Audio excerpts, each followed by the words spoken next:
All righty. Hey, how are you? Good morning, everybody. It's Uncle Bruce here with Stock Markets with Bruce, wearing his Traveling with Bruce t-shirt. How you guys doing today? Welcome to Friday, TGIF. We're here, Stock Markets with Bruce, wearing his Traveling with Bruce t-shirt. I'm glad to have made it to another week. Hope you're doing all right today. Hope your weather where you guys are is tolerable, because here it is not good. We are suffering here with some serious cold weather, but we knew it was coming. They told us it was coming. It arrived, and what can I say? We have to tolerate it. Welcome one, welcome all. I'm having some cheese. Don't mind me. Bruce and his cheese. Got to get some energy in here. What is going on this morning? The markets are not doing a heck of a lot for the pre-market opening. I will admit to that. We're not really seeing a ton of pre-market activity. Let me take a look at the big board here. The Dow down 41 points on the indication. The S&P off 8 points, and Nasdaq off 24. But to only be slipping this tiny amount in record market, we're at record highs. This is quite substantial. This is quite good. I'm not complaining. With my background and my experience, I'm looking at this going, man, this market is not giving it up. These markets, the amount of money coming into the markets, I've been hearing all morning and last night, been reading up on it. Record number of new accounts being opened up with a number of brokerage firms. Number of new accounts is staggering. Billions of dollars of fresh cash coming into the markets. And we haven't even had a stimulus, not even a stimulus yet. That's to come. 1.9 trillion more. It's going to be substantial. This market, the economy is, one hand tied behind its back, trying to go, the U.S. Canadian economy, all the other economies, while so many of us are still in a lockdown scenario, waiting for vaccine relief. On and on it goes. And so it's remarkable how strong the markets are. But let's keep in mind, we're talking about virtually 0% interest rates, especially if you compare interest rates to inflation. Inflation at 2 to 2.5%, interest rates at 2% or less. Unbelievable. Certain countries can borrow for negative interest rates. Apple can borrow at 1% all they want, because they have the cash they need overseas sitting in accounts there. They won't repatriate the money to America, because the minute they repatriate money to America, they get nailed a tax bill. So it's cheaper to borrow money from a banker in America. Investors pay them 1% interest, write it off as an expense against domestic earnings, and keep the money that's offshore. Don't record the profits onto the U.S. books, and don't pay the whatever the tax rate is, which is 20-30% tax rate. Why would you do that? If you only have to pay 1% to borrow money, and you have the money offshore, you don't need to repatriate money. It's an incredible game. As all American as Apple is, they're not that all American. They're not stupid. And I can see the same thing happening with a number of other corporations that are global presence. So the Microsofts of the world, the Alphabet, which would be Google, and other cash-rich companies that are building up hordes of money. They're just not repatriating cash back to the United States. They're not going to do it. But if they need money, they can borrow it, and they can just keep going. So Apple, had been for years buying back its own stock with borrowed money from people who lend the money here, and fewer shares, higher earnings per share, performance is even better. The stock goes up. Everyone's happy. The investors are happy. The Apple executives are happy. Pension funds, mutual funds, bondholders, overseas countries where this cash is, sitting around and in nations' banks overseas, which is just good for them.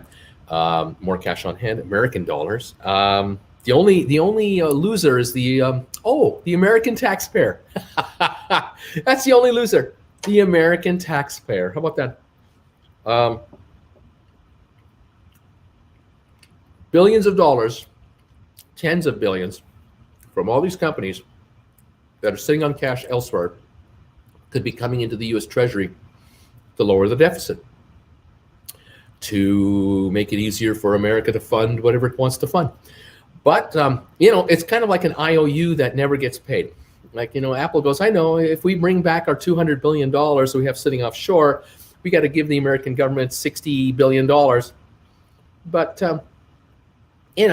we're good for it. And someday we might do it. Maybe someday we'll get a deal through Congress where we only have to pay a one-time 5%, 10% tax on money we made 20 years ago, 15 years ago, 10 years ago, when taxes were at 33%. But we'll cut a deal at 8 or 10 or whatever. And it'll all be good. Well, yeah, it'll be great for the company, great for the shareholders, not good for the American taxpayer.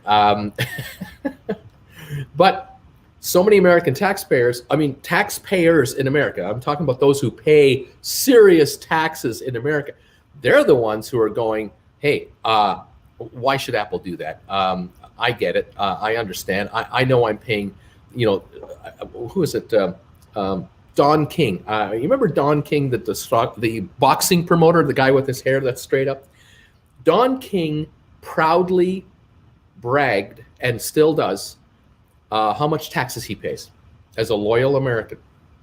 And his proudest day, one of his proudest moments in his life, was when he was interviewed one day, and a newspaper man or magazine person talking about his past, because Don King had been in jail, had been a felon. He had a tough time, but then he figured out something to do, which is he would turn out to be a really good boxing promoter. Made a lot of money from the 70s and 80s on and so on.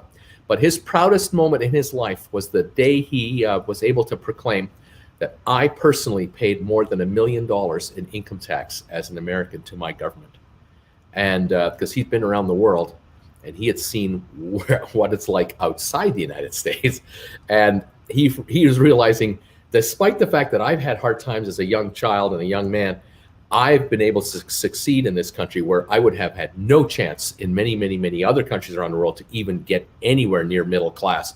And so he's proud to pay $1 million a year in taxes.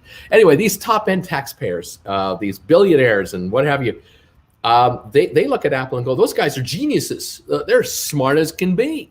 They don't pay tax on the money they make offshore. They don't repatriate it, and they don't pay American tax.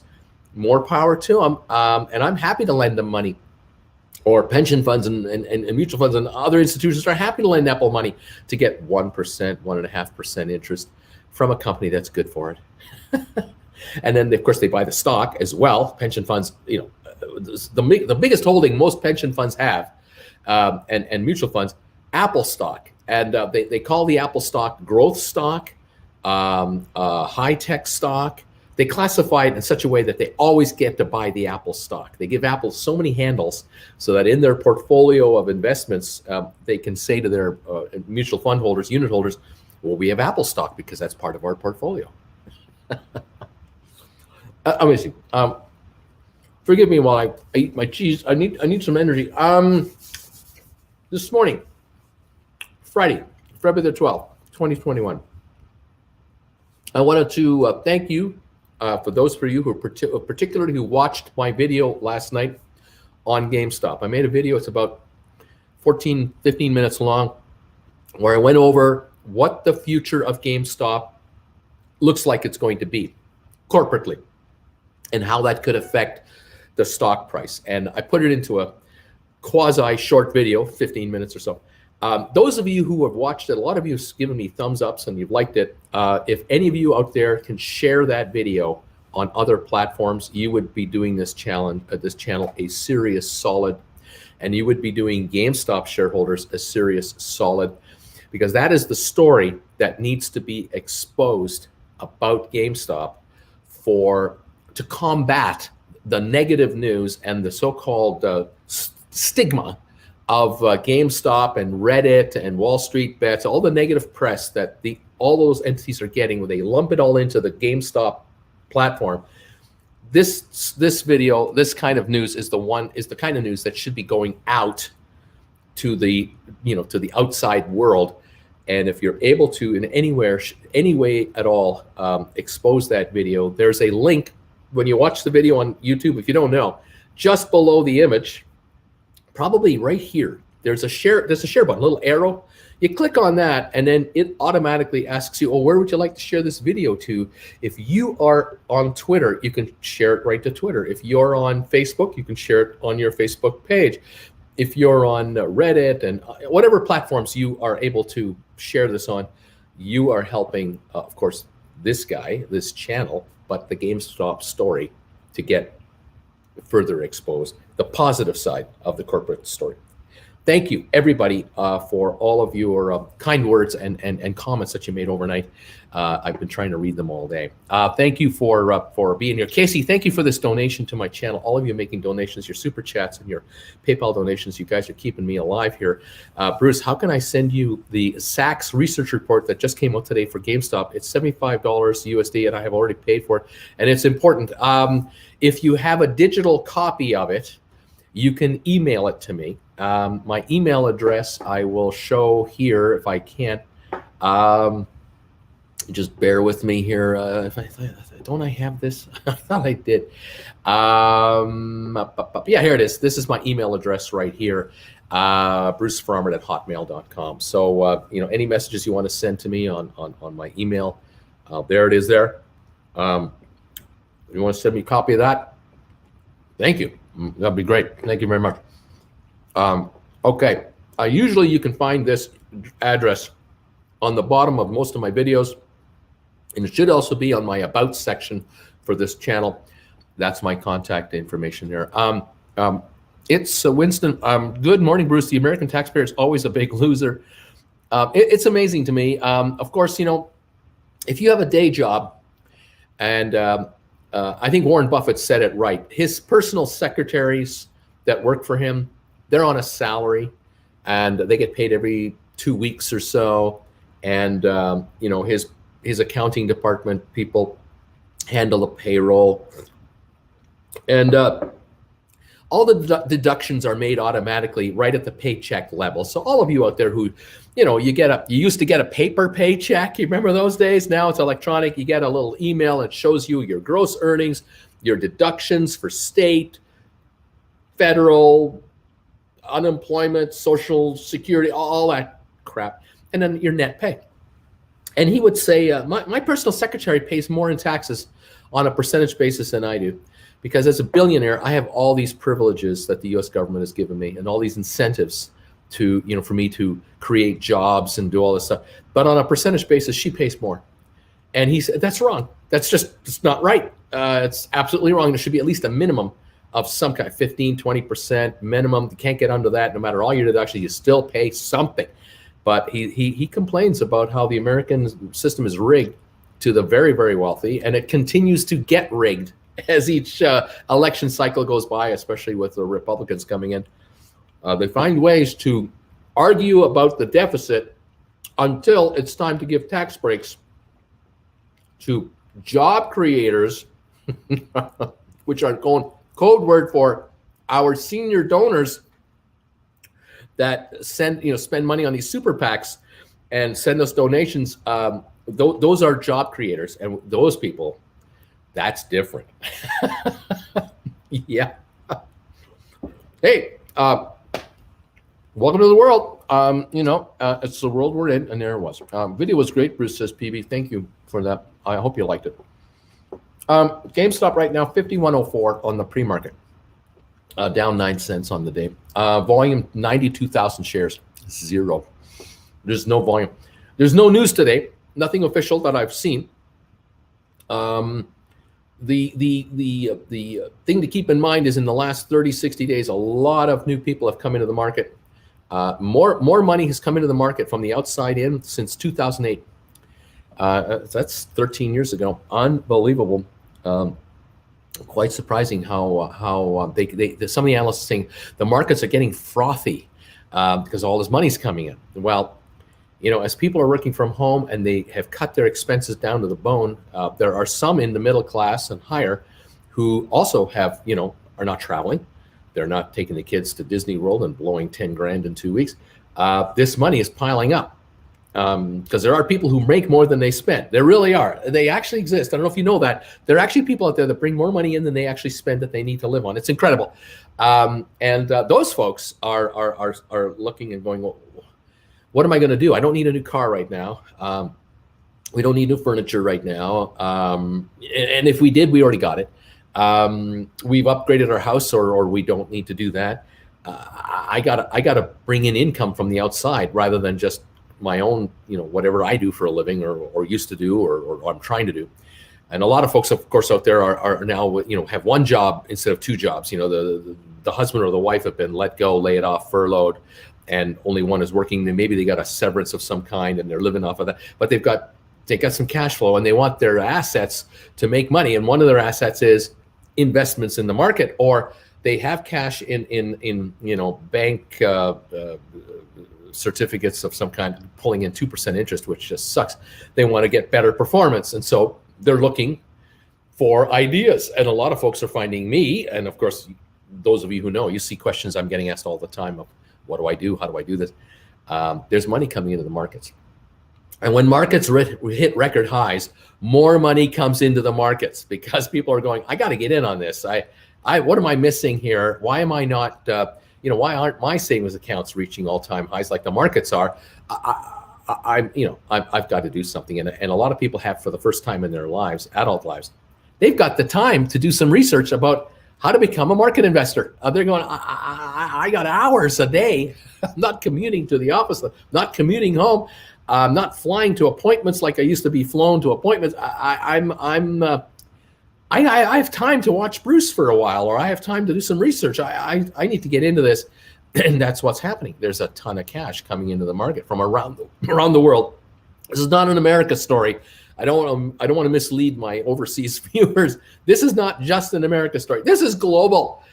People in Australia are stuck at home. New Zealand, they've been stuck at home. Indonesia, Philippines. I'm talking about the middle class and up who have some disposable income and they can't spend it on what they want to spend it on. Whether it's a vacay, a weekend getaway, the whatever club they normally belong to, they can't do that right now. And so I should put some money to work. Not a bad idea. If you can put together the right long-term plan, you can look after yourself and you can build wealth. And if you're 30 years old, 35 years old, 40 years old, you're investing for like that age 60, 65 time frame. A good thing to get something going now. That's a 25, 30-year plan, 35-year plan. Now is the time. Yeah, absolutely. Compound your return. Now, whether it's buying Apple and just, letting Apple do what they do, and you hope over the next 15, 20 years they just keep growing like they've been growing the last 15 years, or whether you're buying Amazon, or you're buying individual stocks like Google or Netflix, or whatever major large entity, Microsoft and others, fine. Or you can buy ETFs and cover certain sectors. I was watching this morning. I heard the guys talking on CNBC. I keep pointing to my TV here. Vanek Vectors Semiconductors ETF, symbol SMH. There are all kinds of ETFs out there. There are thousands of ETFs out there, but there are probably dozens that are into the semiconductor space. The chip shortage, that's what I keep talking about. I've been talking about this all week, the chip shortage. I got to tell you, here in Canada, where I am, the Great White North, I'm 2 miles away from the U.S. border, and we are inundated with U.S. news all the time. And we see and we hear from time to time, when the subject comes up with certain politicians in the United States, they talk about how it's done in the USA and how things are done in Canada. We hear how people are running for election in the US. And I don't care if they're running for a local government or state government or federal. We keep hearing these words that Canadians and Europeans are like, uber left socialists, and we don't want socialism in the United States. We're just not going there because that's one step away from communism. And I'm going, really? You got to be kidding me! Like, you're saying that people in England are one step away from being communists? What kind of a step? Is that the little step, or is that a giant? Anyway, in Canada, we'd shake our heads and go, you got to be kidding me. Why don't you come up here and spend a couple of months? Or if you talk to someone who lives here for a while and kind of get a handle on things. Anyway, I chuckle at these comments because I'm going, there's so many individuals down south, especially politician wannabes. Okay, again, they're trying to get elected, so they're hitting hot button issues. And socialism is a hot button topic that just gets people riled up. Just gets, and this is where I chortle, because they don't know what it actually is. A lot of people don't know what actually mild, medium, and full-blown socialism actually is. And I'm not a political professional, and I'm not going to give you definitions. All I'm going to say is one of the perceptions is socialism means that governments are taking over and nationalizing businesses, and they're putting their nose where their nose doesn't belong. Because after all, the American way of free enterprise success is the proven way to success, and it's the only way that one should go. And there should be no reason, for government to get involved in people's private business and private business. So this morning, I noticed a comment that made me chortle to the end. I'm yucking it up when I read this one.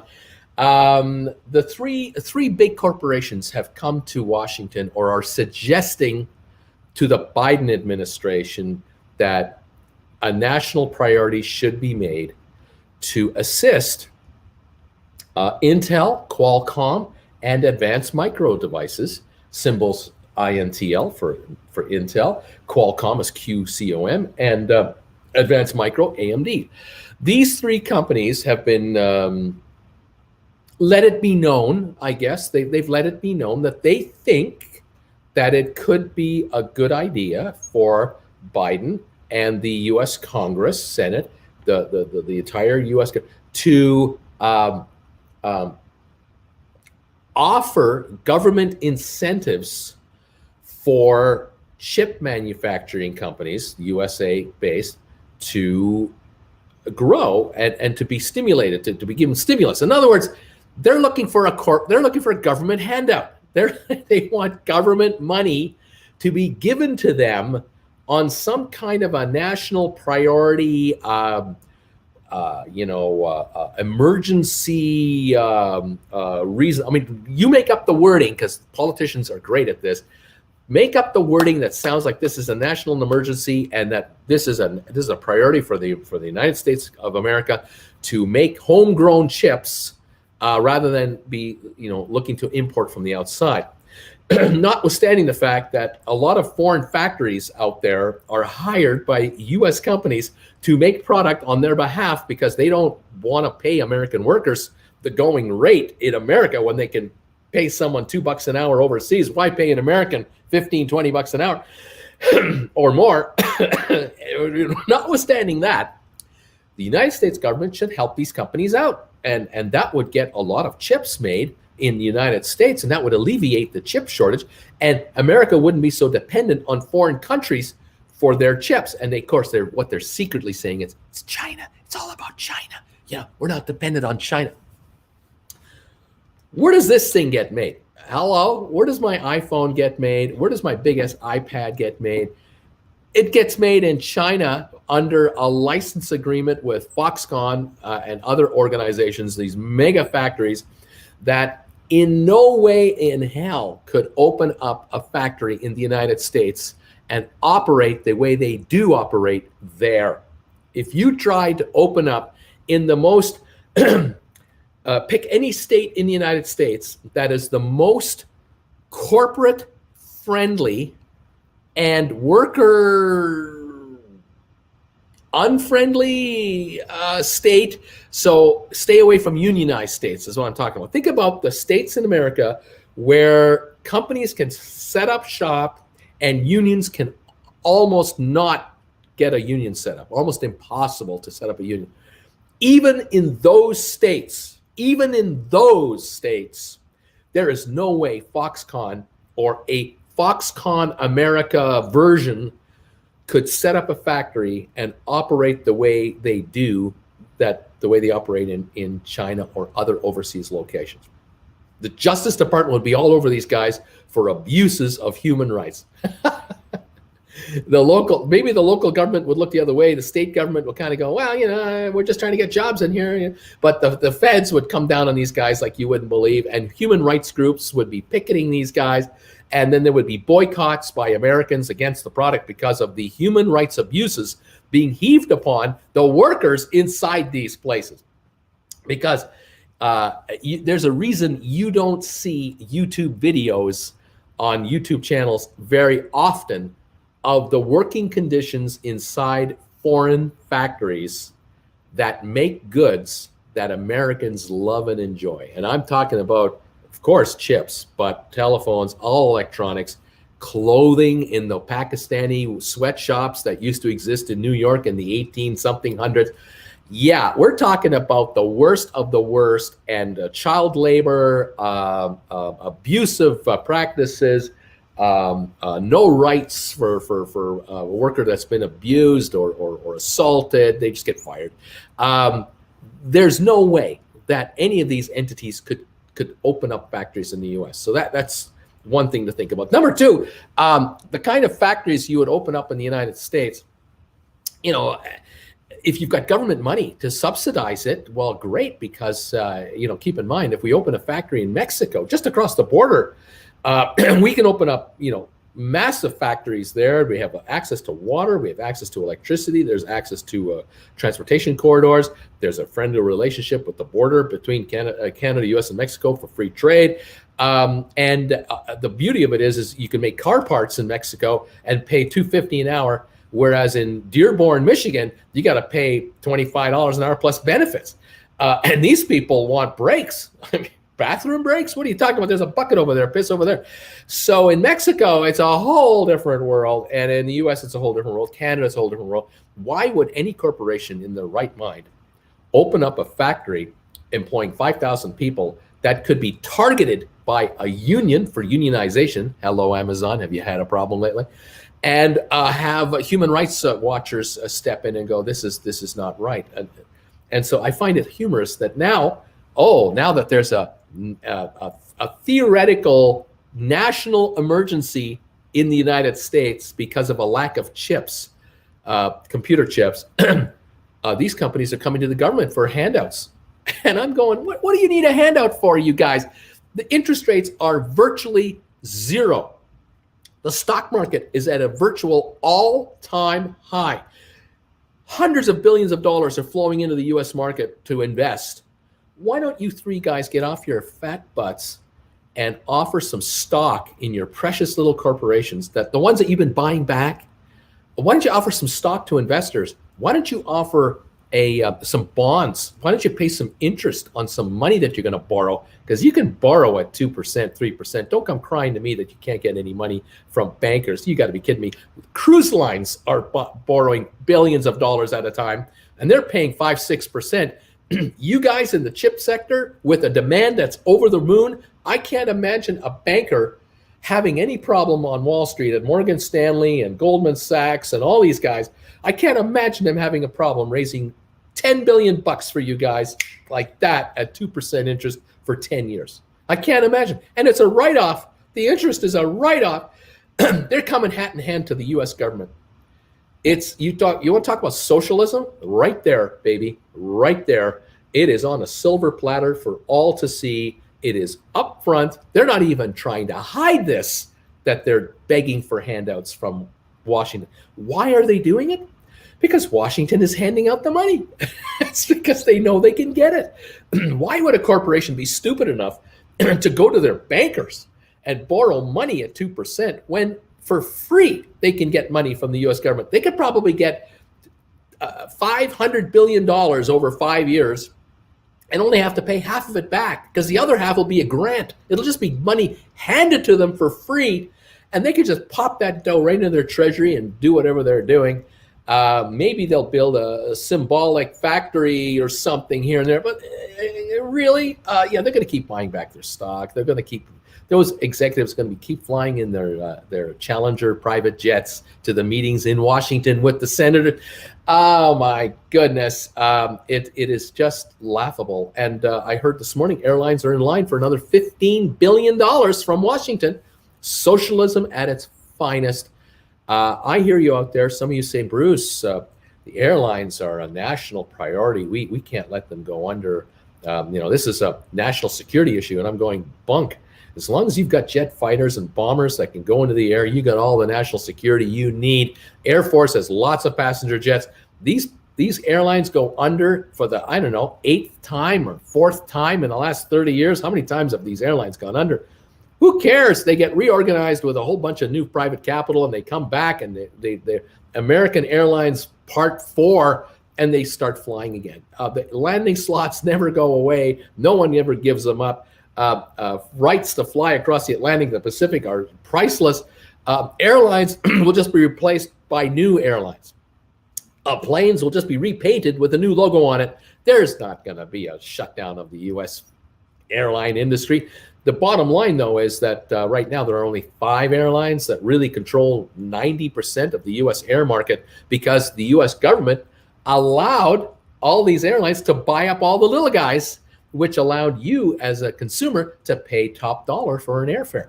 There are a couple of deals once in a while on a billboard you'll find, but you try to call for that airfare, that $49 airfare, it's not available. There's only 5 seats on every plane that are available at that price. The rest of them are $99 to $159 a pop.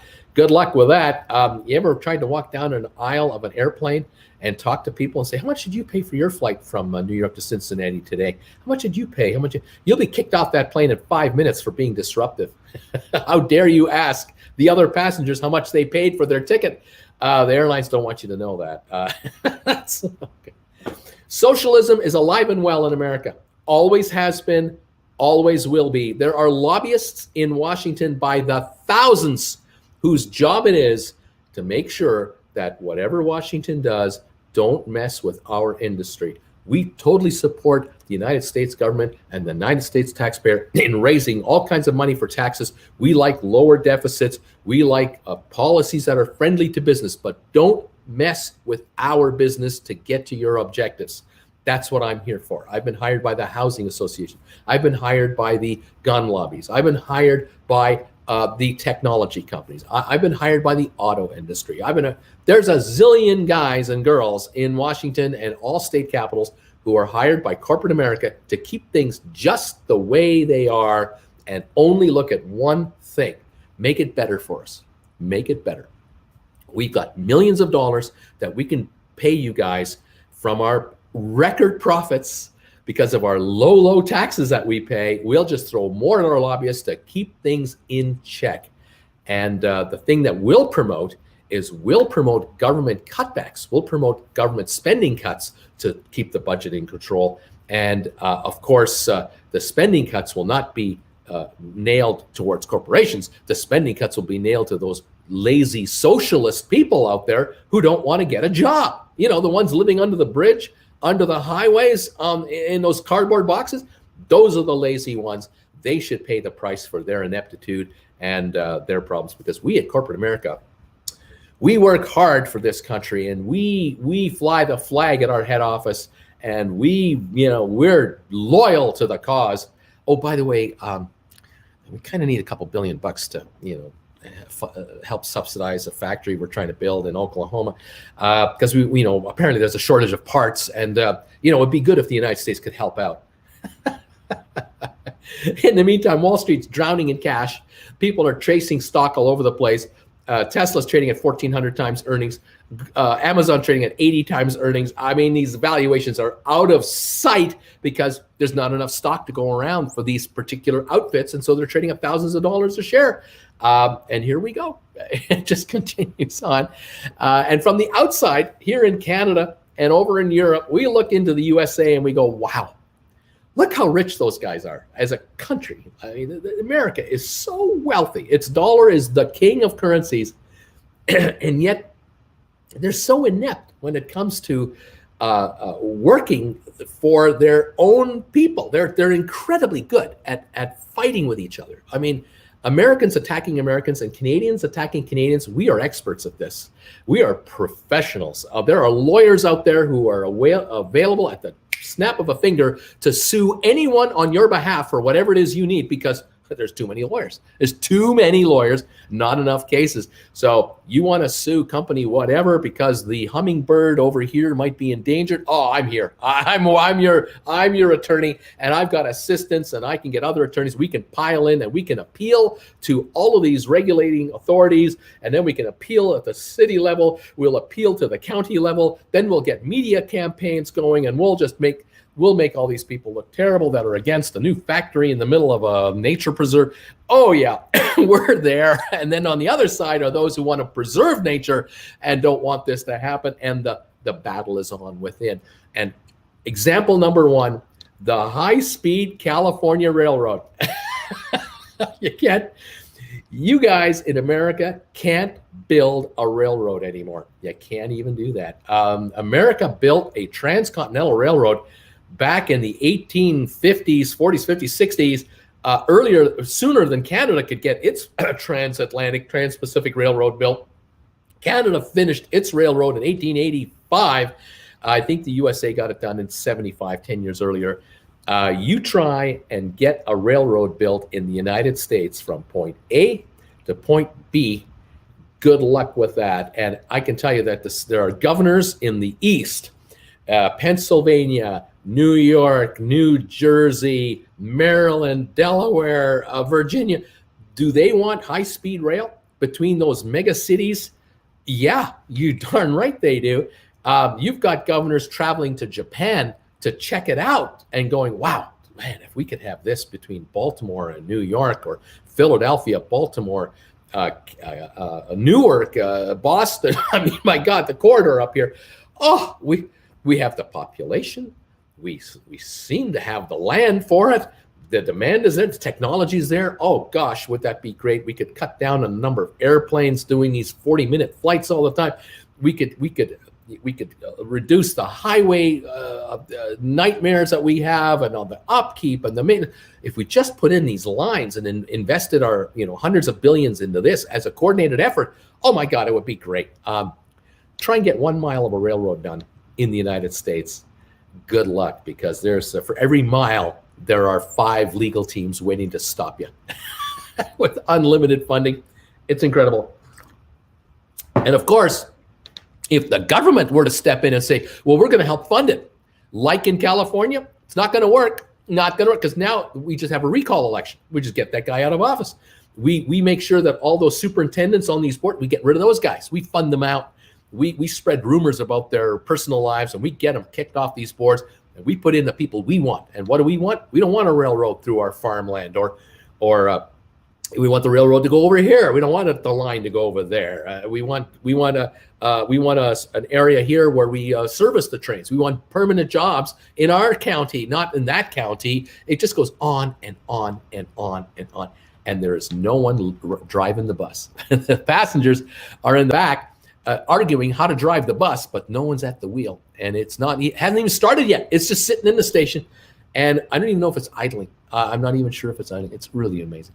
Turbo Mike, how you doing, buddy? Hey, Bruce, do you ever think the top ship stocks will ever get close to back to where they were? No, not right now. No, I think that the cruise line shares, Royal Caribbean, Norwegian, Carnival, are not going to even, they're not even worth half of their highs from a year ago.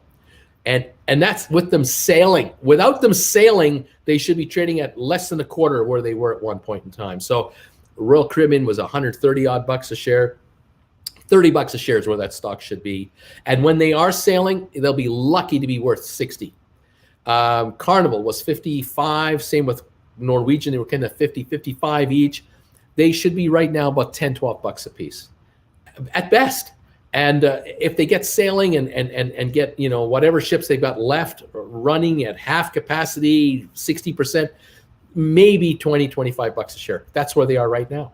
They shouldn't be there. No way. Carnival just raised $3.5 billion on a bond offering. Just the other day they announced it at 5.75% interest. And it's likely that all three cruise lines sometime this year in 2021 will go back to the markets, and each of them will raise between $1 and up to $2 billion each by issuing stock from their treasury again. And by the time they get back to sailing, by the time they're running in 2022, they will have double the number of shares outstanding that they used to have, at least double. And so that means they have to earn, if they earn top dollar like they did in 2019, that would only justify half the price because there's double the number of shares outstanding. You got to divide the shares into the earnings, and there's no way they're going to have their earnings per share equal to what it was in 2019. It's going to be half that, but they're not even going to get that. They're going to get a quarter of that because they have interest charges that have just been piling up on all the bonds they've been issuing at higher rates. And they're going to be operating at lower capacity for the first year of operation in any event. And I think a lot of people out there are going to go, you know what? I've been dying to go cruising. I've been waiting for Bruce to announce a group cruise on Traveling with Bruce, and I want to go on a cruise with this guy. And I will try to put a group cruise together in maybe 2022 sometime when it opens up, when we know what's available. But I'm going to tell you, we're going to see YouTube videos from people who are going to go cruising for the first time in a year and a half, 2 years, all over the place. You're going to see just people who we don't know, who've never YouTubed before. You're going to see YouTubers like maybe myself, who, Jen and I will just take off and go for a 1 week cruise to just see what it's like, then come back and tell you all about it. And you guys are going to see videos of people cruising, and all you're going to see is cruising in a hospital. Masks on everywhere, people in bathing suits with masks on, distanced at the pool deck, glass partitions between people eating in the dining room. Oh, it's going to be depressing. It's going to be a depressing group of videos to watch. And a lot of people are going to go, I don't know if I want to do that. Do I want to be on a ship that holds up to 5,000 people and is now restricted to 3,000 people? But even with that, they have people at various spots on the ship limiting how many people can go over there and go over there. And the dinner thing, I used to just be able to go to the buffet and eat whenever I want. Now I have to make an appointment because they have limits on people in the buffet. And then the buffet isn't the buffet anymore. Now you point at you get the staff member to, I want some of those shrimp. No, I want 2 more of those. And I want some of that, I love that cheese. Give me another slice of that. And they're kind of told, don't overfeed these people because we don't want to waste food. And so now you're arm wrestling with your person to put food on the plate that you want. Oh, is this a cruise? Is this a fun getaway? Good time? Yeah, I don't think so. So the shares, once people start cruising and let the world know what it's really like, especially for Americans, and I mean, the diehard American cruise lover that leaves Miami for a 1 week Caribbean cruise and comes back home and sits in front of that computer and puts together a video and says, this is what it was like for us. And this is the good, the bad, and the ugly about the week we had. Now watch what happens with how many people are dying to go. And dying to enjoy the facilities and all of that, because in my case, I love to go to the spa every day. I buy a spa pass for a whole week to enjoy the steam room and the hot tubs that are in the adult, like the men's section only, the big showers there, and the loungers they have there. And I'm thinking right now, they won't even open that. That'll be shut down because there's no way. I can't go into a steam room with 2 other people with a mask on. It's 100% humidity. It's 100-something degrees of steam everywhere. This is going to be sopping wet, and I'm going to be breathing in and out my mask down my throat. I'm going to be swallowing this thing. It's going to be sopping wet in 15 seconds. You can't do it. And you want to sit in a spa with the bubbles going. 2 seconds, the first splash of water is on your mask, and now your mask is soaked and wet. Are you kidding me? How is that even possible? These will be shut down. And that's one of the pleasures for me of going on a cruise, is just unwinding and just relaxing for a bit. I won't be able to do that. I'll be tensed up wondering, well, where can I go? What can I do? And how long can I do it? Are there other people there and all that? And I'm not interested in lying on a lounger on top of a ship and just doing this. I can do that for 5 minutes. Maybe I can get a nap in, but all day long? No, I need more. So the vacations that people will probably consider will be all-inclusive resorts where you've got your own kind of one-bedroom mini condo thing with your own private hot tub, holding 8 people in your suite, or just outside your unit on your balcony, you've got a private hot tub there, and you can just lounge there without a mask on because you're the only ones there. I can see that being way more desired for people who want to get away. And then when it comes to food, yeah, you still make reservations. You'll still end up at certain restaurants at certain times, but you have your 9 different restaurants at some of these mega all-inclusive resorts in Mexico and other places. The cruise lines are up against it. They're going to be up against competition here that they've never had before. They used to say you could take a 1-week cruise at a bargain price compared to a 1-week getaway all-inclusive. But with the cruise lines now experiencing much higher costs, mandatory testing, mandatory distancing, these mandatory medical professionals on board these ships, the cost per passenger just goes up because you're the one who pays. These cruise line shares, I do not like their potential. I do not like their long-term game plan. We are 13 minutes away from opening for the day, and I thank you all for being here today. Oh, by the way, I have a new Facebook group page I want to announce. Stock Markets with Bruce on Facebook. I created it last night. I'm not sure if I did it correctly. If you want to join me on my Facebook group page for Stock Markets with Bruce, do a search on Facebook. Hopefully you'll find it with my happy face on it. I'm wearing this shirt, and ask to join. It's a private group that can be publicly found. You have to answer a couple of questions they're easy questions, and then it's up to me to let you in. That's the thing. And come on over and give it a try. These live shows will be on that group page going forward, and any video I make will also be on there. So if you're a Facebooker, or you're in your car and you're looking up Facebook here, hopefully, if I've done it right, and I may not have, you'll be able to become a member of the Traveling with Bruce Facebook group page. Give it a try, and let me know what you think, and tell me if it's any good or not, or if it works or doesn't work or whatever. Sharon saying, I can't find the new Facebook group page. This is what I'm talking about. I think I set it up. I can find it. I'm obviously posting on it, but I'm not sure if I got this thing figured out yet. I will, after this show, I will be back over there, and I will probably be watching YouTube videos on how I screwed up setting up my new Stock Markets with Bruce Facebook group page. So don't be mad at me, pity me, and say, oh, that poor guy. He's so inept when it comes to technology, and that's true. I'm doing all I can. Everyone's saying, I can't find it. I can't find it. I can't find it. It's there, but no one can find it. What can I say? Just drives me crazy that I can't even get people to find my own page. I'm doing all I can here to see if I can find this thing or make it work. And like I say, Stock Markets with Bruce. I'm doing all I can as best I can. I've got 49 member requests for it.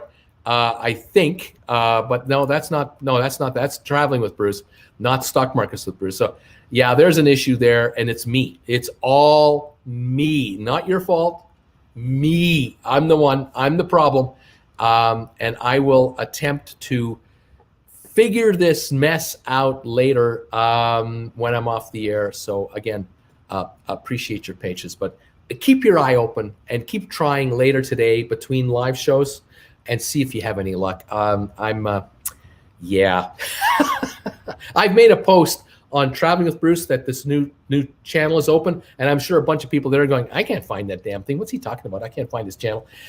So I've obviously not hit the right button somewhere along the way, and I will attempt later today to get this sorted out. All right. Thank you for your patience. 45-point down dip so far expected on the Dow. Nothing serious. S&P down 11 maybe. NASDAQ looking down 34. Over on the crypto market, at Bitcoin, 47,700, up $750 today. So that is holding its own. I haven't seen any major announcements on Gamestop or anything like that this morning. I noticed that Bumble, that the company went public yesterday on the IPO, the dating thing. They're in the pre-market right now, 73.21, up 290. But the first trade that people were able to do, the public, they were allowed in on the first trade, 76.84. So no one is a winner when it comes to a retail investor on Bumble, as far as I am concerned. There might have been a few folks yesterday that got it at 70 during the day or 71, and they're up a little bit now. But the headlines in the market, so misleading. The headlines are Bumble, massive successful IPO, shares up 80% or whatever the number is. And I go, bunk. It is not a successful IPO for retail investors. It's a successful IPO for the insiders of Wall Street who control that deal right up until they allowed the public to buy into it en masse. And that's where most of you guys are, my viewers. You're the public, and you're the saps that were allowed to try to buy this stuff at $76 a share when they had just finished a $43 offering that was going to go public at $23 only 2 weeks ago. And they probably had done $5 and $10 private placements in the last year. And you guys are expected to pay 76 and whatever going forward. Good luck to you. Like it's going to go to 150 now. Are you kidding me? At 70 odd bucks a share, it's a $14 billion valuation. It was valued at $3 billion a month and a half ago. And I bet you 2 years ago, it was valued at $500 million internally. And they got this thing now to $14 billion. Who's the idiot? And who's the sap? And the SEC, are they to protect you against a valuation of $14 billion that was only $500 million a few months ago? You tell me, what did they do corporately in the last 3 months, 6 months, that would justify the value from $500 billion to $14 billion? Oh, gee, I know. I heard something similar to this a little while ago. I remember a little company on the New York Stock Exchange called Gamestop, and it was trading like $20 a share, and it had a value kind of like of $1.5 billion, and it went up to 30 because of small investors buying it. That was manipulation to the nth degree. This $500 million to $14 billion, this is legitimate Wall Street business. Don't mess with it. Get your nose out of there. Shut up and buy your stock at $73 a share. And don't complain to me, because we're protecting you, you small investors. We've done all our paperwork. We have a prospectus here that discloses everything about the company, and you're protected. Now buy it at 73 and stop your moaning. And don't you promote stocks like that ever again, you people, because how dare you try to make money? It kind of gets me riled up. Have you noticed that? How I just kind of I just don't like it when my viewers get treated improperly. I just it kind of bothers me. You folks work hard for your money.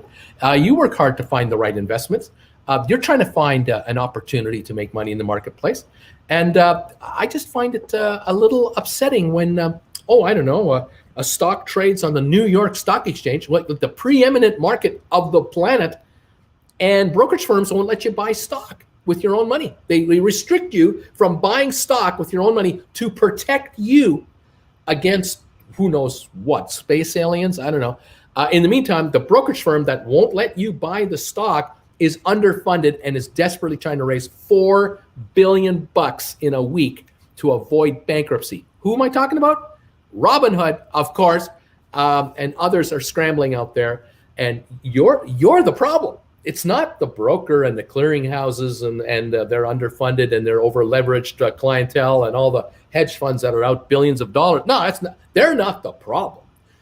You're the problem. How dare you buy up the stock and cause such a problem for these people? It's just not right. I mean, they own yachts, These yachts need a lot of money and those private jets over there, you know how much it costs to park a private jet or fly a private? You can't mess with that. Hey, we got all kinds of people we pay $12 an hour to vacuum the inside of that private jet. You're messing with jobs. Don't you be doing it. Don't you try to make $1,000 into $2,000. You don't have the right to do anything like that. You get back in line and pick up all the bumble you want at $73 a share, because it's going somewhere. Oh, it's going somewhere, all right. Oh, Bruce is so skeptical today. Bobby, GM Bruce, good morning. What's your opinion on the dry bulk shipping industry this year with the expected opening of economies? I'm not a big fan yet. I hear you. You know, expected things are going to come around. I'm leery. There is a lot of capacity out there for dry goods shipping in big ships, like moving iron ore, moving coal, moving oil, moving cars, container ships, all these seagoing marine vessels. There's no shortage of marine vessels, none. And they can be built fairly quickly to satisfy, markets. There's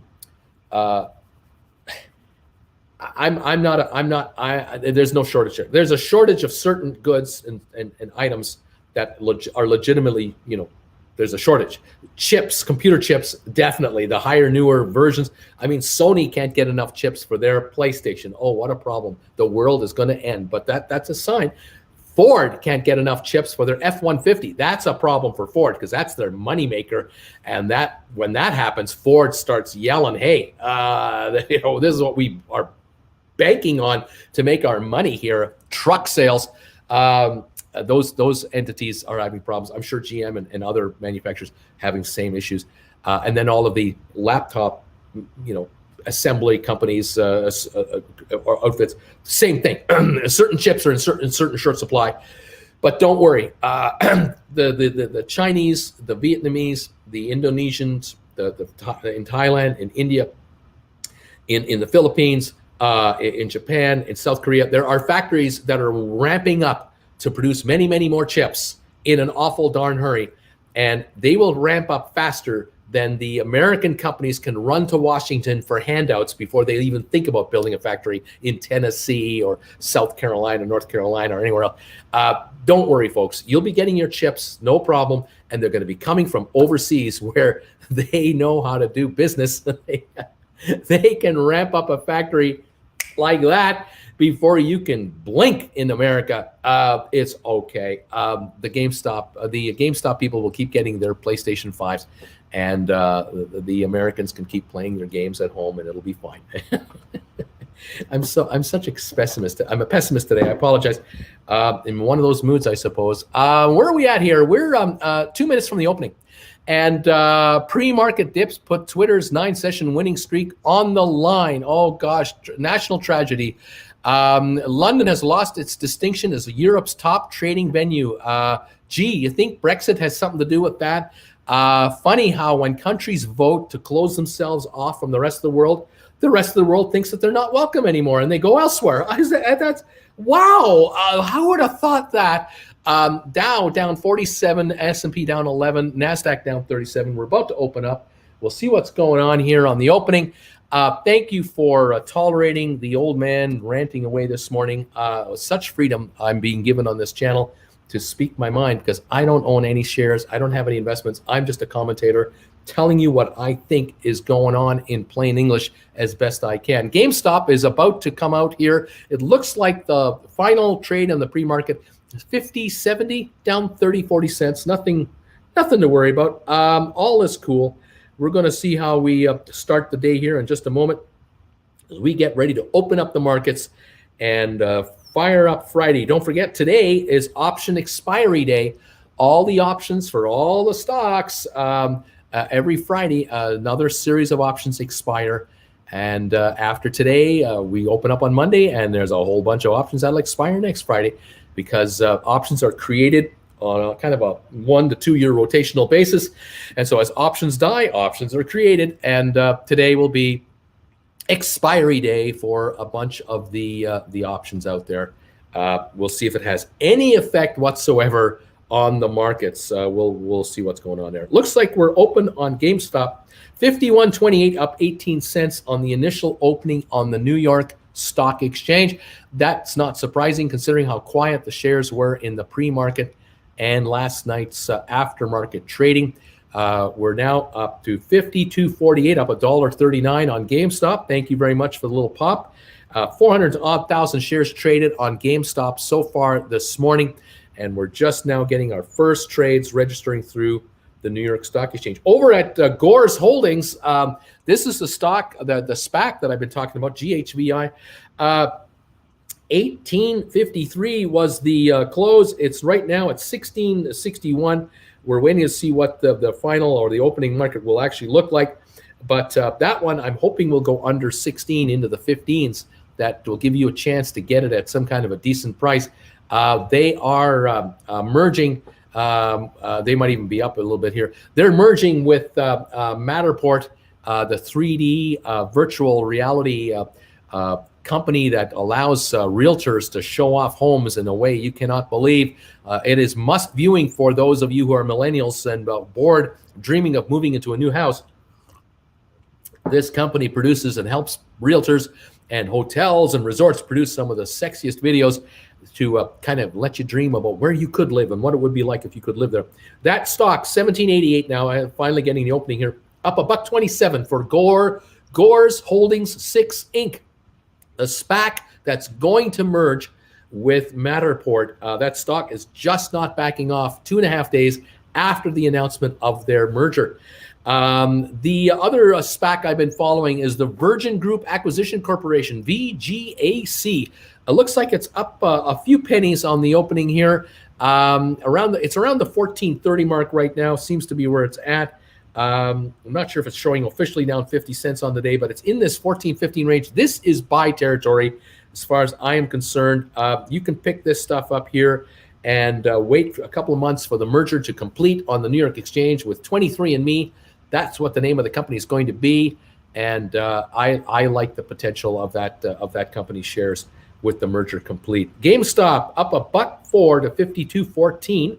Volume now 670,000 shares. That's what I'm showing there. By the way, Chewy, the pet online pet company that I keep comparing to GameStop because the founder of Chewy or co-founder of Chewy, Ryan Cohen, is now a member of the board of directors in GameStop with other Chewy people.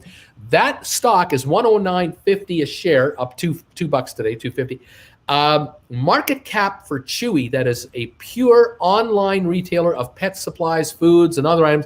That market cap is approaching $45 billion. $45 billion. I was having fun last night, as I often do, looking up financials on this company, which again is another hobby of mine. I was taking a look at their financials, and I note that they still are losing money, although growing their sales. October 31st, 2020, they had $1.78 billion in sales for the quarter. The year earlier, they were at $1.2 billion, so their sales were growing. For the year, the last year that they did an annual report, they were showing sales of $4.8 billion for the end of 2020, for their 2020 financial. And 2019, they were doing $3.5 billion. 2018, $2.1 billion. So a $4.5 billion gross sale company has a market cap of about $45 billion. Come over to GameStop, that is becoming an online online e-commerce company because they're dropping their brick and mortar stores. They're already doing at least $1.3 billion in sales online. I think they're approaching closer to $2 billion by now with all those new game systems that are coming out. At half the number plus their existing sales on through their stores. These guys, to give you an idea, in 2020, the last time they reported, they had $6.5 billion in sales total.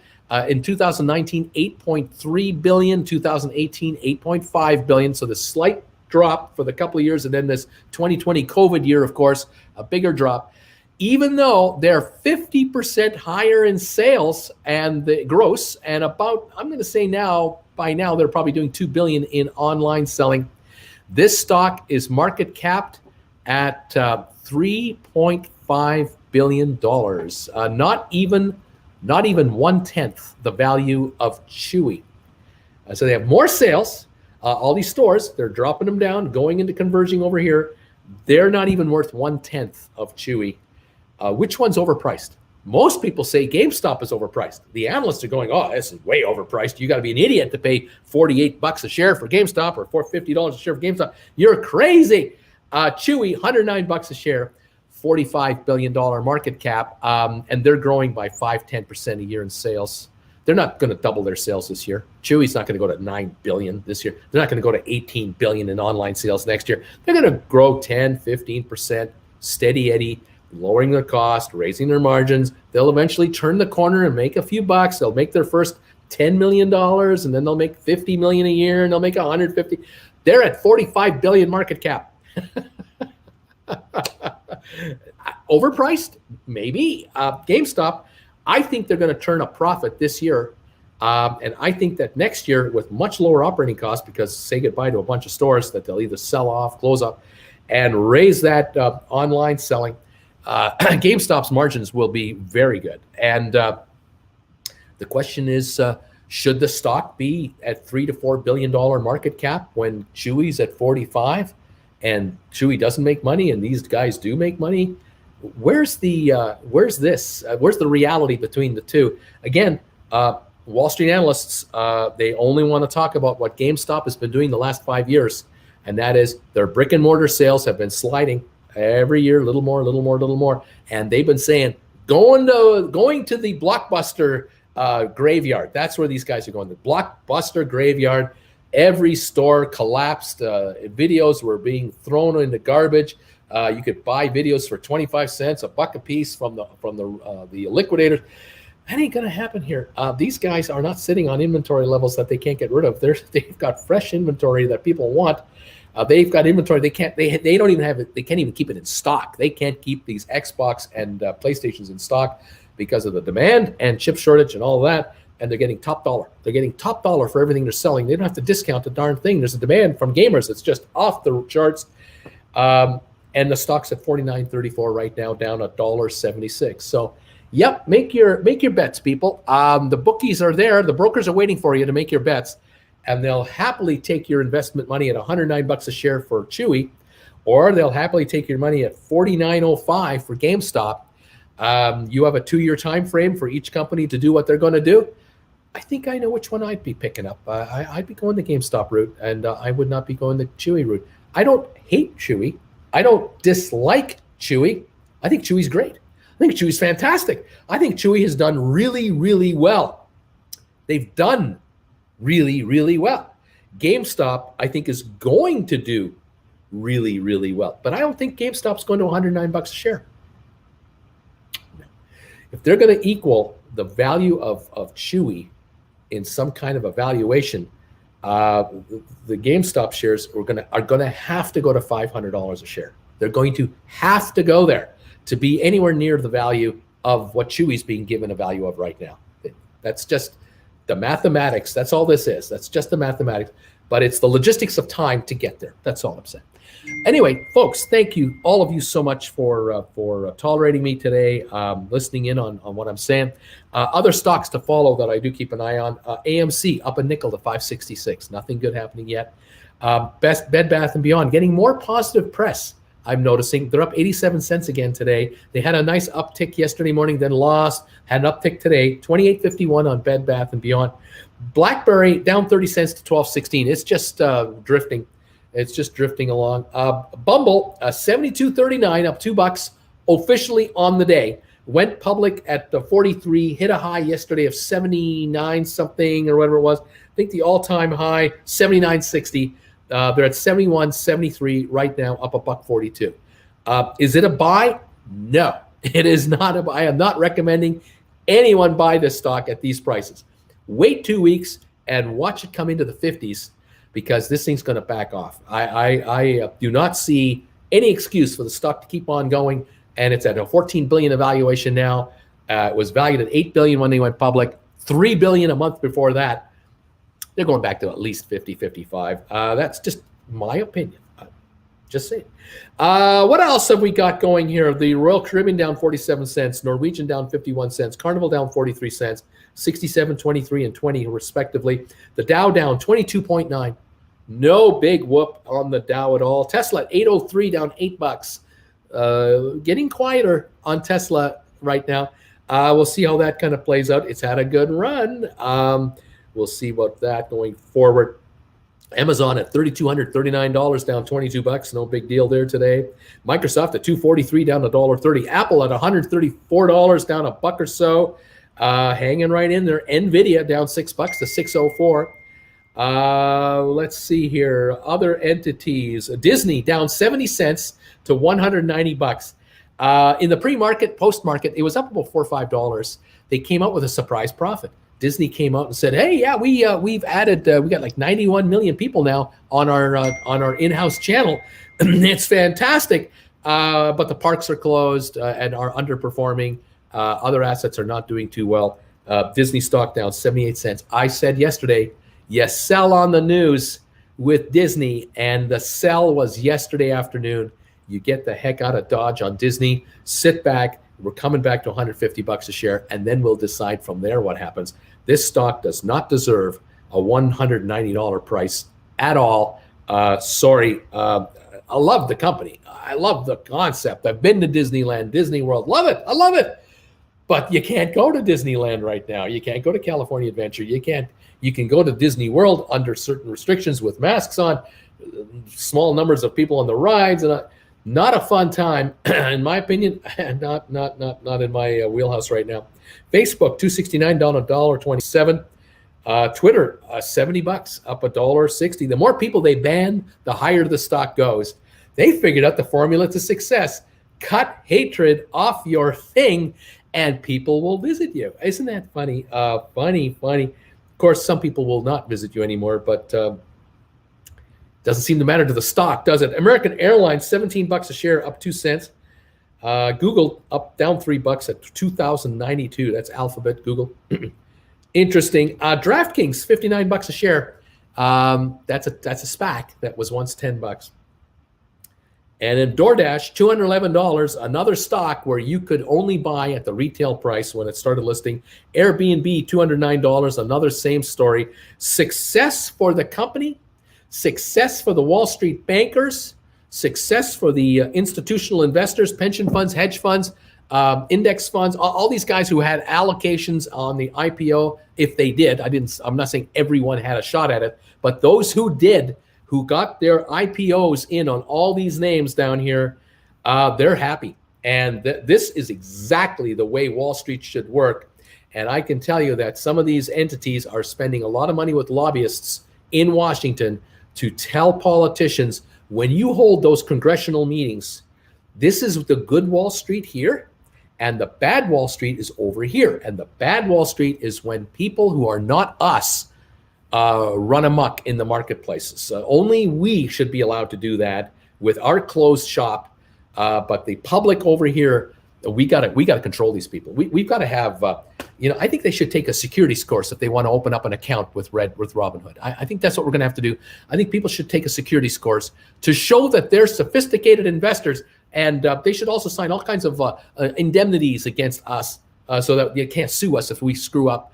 And they should sign indemnities against their brokers if they cut them off from being able to buy their own stock. We got to protect these people. We got to protect the public against themselves.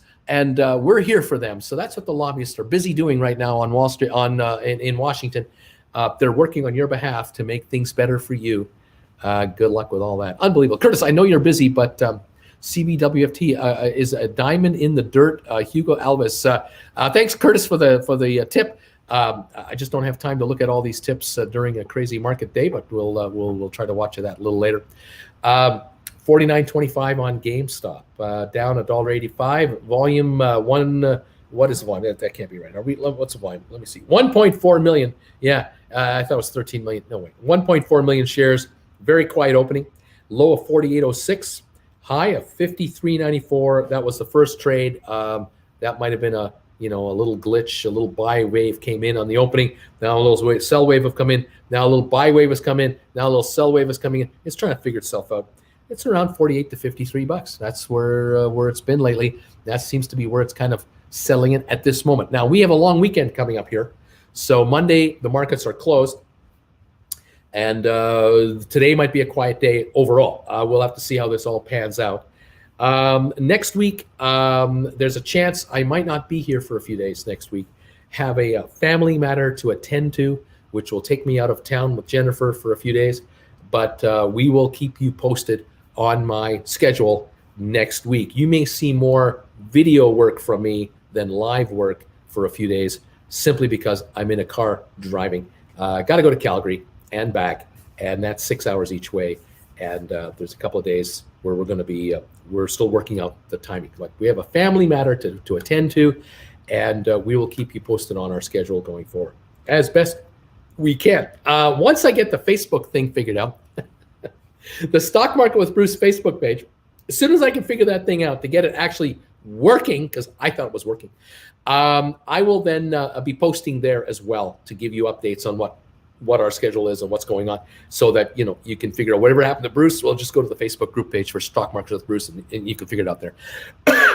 I will likely also post in Traveling with Bruce. Those of you who know, you can go to that Facebook group page, because that one is working, and I'll post my schedule for Stock Markets with Bruce there as well, while I try to figure out the Stock Market with Bruce Facebook group page. So bear with me, and thank you for your tolerance and your patience and all of that. Okay, I'm simulcasting right now on Facebook on Stock Markets with Bruce, but I don't think anyone's watching because I don't think people can find it.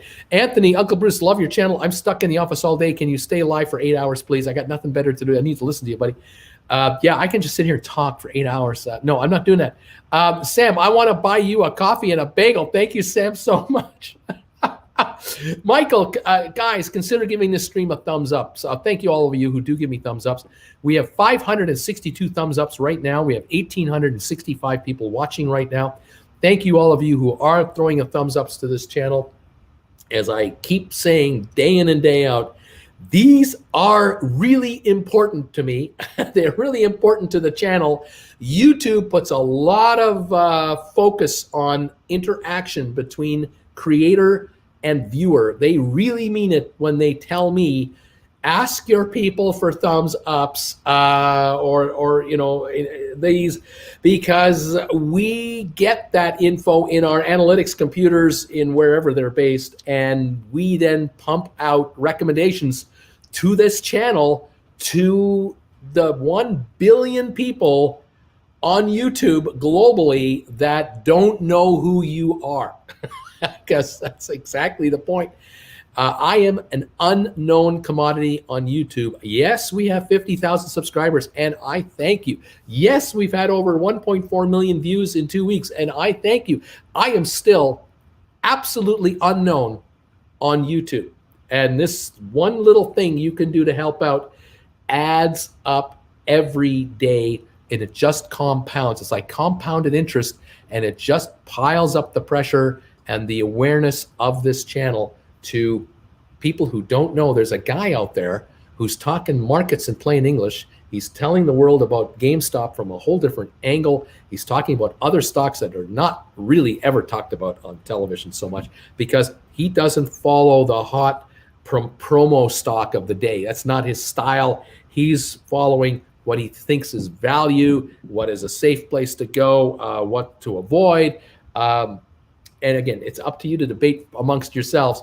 Well, is GameStop safe, or is he just smoking a pipe I don't know about? You all have to decide for yourselves your risk tolerance levels and your time frames and how much cash you want to put into the market and all of that good stuff. All right. One more thing I'll mention.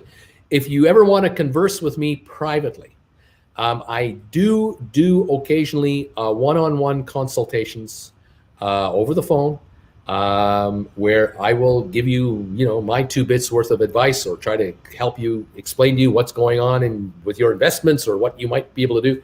I do that. You have to, the best way to reach me on that is to contact me through my email channel. But I do charge $400 US an hour for my time. And usually only on weekends can I give you any time, because when you're live 5 hours a day on this channel and then doing videos on the other, with the other one, I'm kind of tied up Monday to Friday with what's going on. But Saturdays and Sundays, I try to find some time to do that. So to get me to work 7 days a week, it is pricey, but I do charge $400 US an hour for one-on-one consultations, minimum 1 hour. And some of you have asked about it, and I appreciate it. And I've been doing this for a while as a side thing of an hour here, an hour there, maybe. Sometimes a week or two I don't do any, and then I have a couple, and then nothing. But my primary revenue that I receive as a working guy is this channel and Traveling with Bruce, this channel right here. Those are mine. This is where I try to earn a living. And I thank you for your donations to this. Absolutely love it. Thank you. My name's Egg. Your hype smash like. Thank you for that donation. Also, Sean, thank you for your donation. I'm in at 50,000K. Right on. Your clean green thoughts. I'm not a fan of green stock. There are mutual funds out there that only invest in environmentally responsible companies. I'm not one of those guys that is, that's all I'm going to recommend because of my convictions. I respect people and companies, and I try my best to keep a clean environmental footprint if I can. I drive a 4-cylinder car. I don't even drive 10,000 miles a year. I think I drive 5,000 miles a year. We are doing our part. We have recycling and all that kind of stuff. But I do respect companies that are doing all they can to cut down their footprint. But I resent the fact that you're a good person or a bad person if you do what I do. I don't like playing that game. I don't like companies that are trying to, or entities that hold themselves above others if they do this and you don't, because everyone's in their own unique situation. And I get it. Although I am disappointed when I see or hear of, companies that could be doing their part and just aren't, or they're lobbying Washington to not have to do their part. That gets me. That's the lobbyists again, coming back to, everything's great. I love the environment. Just don't make me do it. You clean up that industry over there, but leave us alone because, we're good for America. We have jobs for Americans. And so we should be allowed to just pollute all we want. I have a problem with that. Gold King, Bruce, I have lots of NAKD. Do you think it'll go back up, my cost average? I'm not a fan of this thing. I don't know it, and I don't follow it deeply, but it's had a terrible run. It had a run and then a back off, and I do not follow the corporate story, so I have no opinion on it, but what I know of it, I'm not a fan of. So it's already, on a scale of 10, 5 being neutral, I'm already down to a 3. And if I really look into it and I don't have the time to do it, I don't know if my opinion will change all that much because I'm not hearing stuff that'll make me go, well, these guys deserve a better fate than what they're getting. But I thought that this was also a short play or some kind of a short play, but the short play isn't such a short play anymore. And again, I just don't have time to get into it as I've been into other entities. And so forgive me for not being able to give you a much more detailed answer, but I don't know if you're ever going to see that thing come back up again or not. Colm, thank you for this donation. Hey, Uncle Bruce, I'm down a few hundred on GameStop, but it was all worth it for the education I've gotten from you in the last 2 weeks. My new favorite YouTuber had to finally help out with the Tesla fund. Thank you. Thank you very much. That Tesla fund, it's got a long way to go. But all donations are gratefully accepted. Absolutely. And thank you for your kind words. I'm glad a lot of you are finding whatever I'm bringing to the table of use to you, and it's educational and it's a refreshing viewpoint or whatever, you tell me. I do appreciate it. And I'm doing the best I can. Tom Henry, Stock Markets with Bruce. Good morning, Bruce, from snowy Richmond, Virginia. We were visited by a Weather Channel live last night. Wow, that's awesome. That's how bad it is. Tom Henry, one of my favorites from Stock Markets with Bruce, from Traveling with Bruce, one of my favorites over there.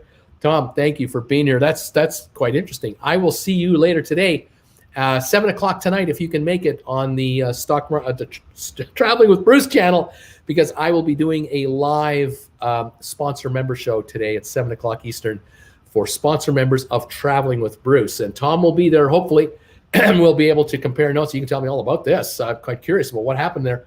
Did you get to talk to this guy or a girl or whatever? But the weather must be entertaining in your part of the world in Richmond. Thanks, Tom, for all your support of TWB, Traveling with Bruce. I do appreciate it, and I'm glad you popped in to see me today. Oh, man.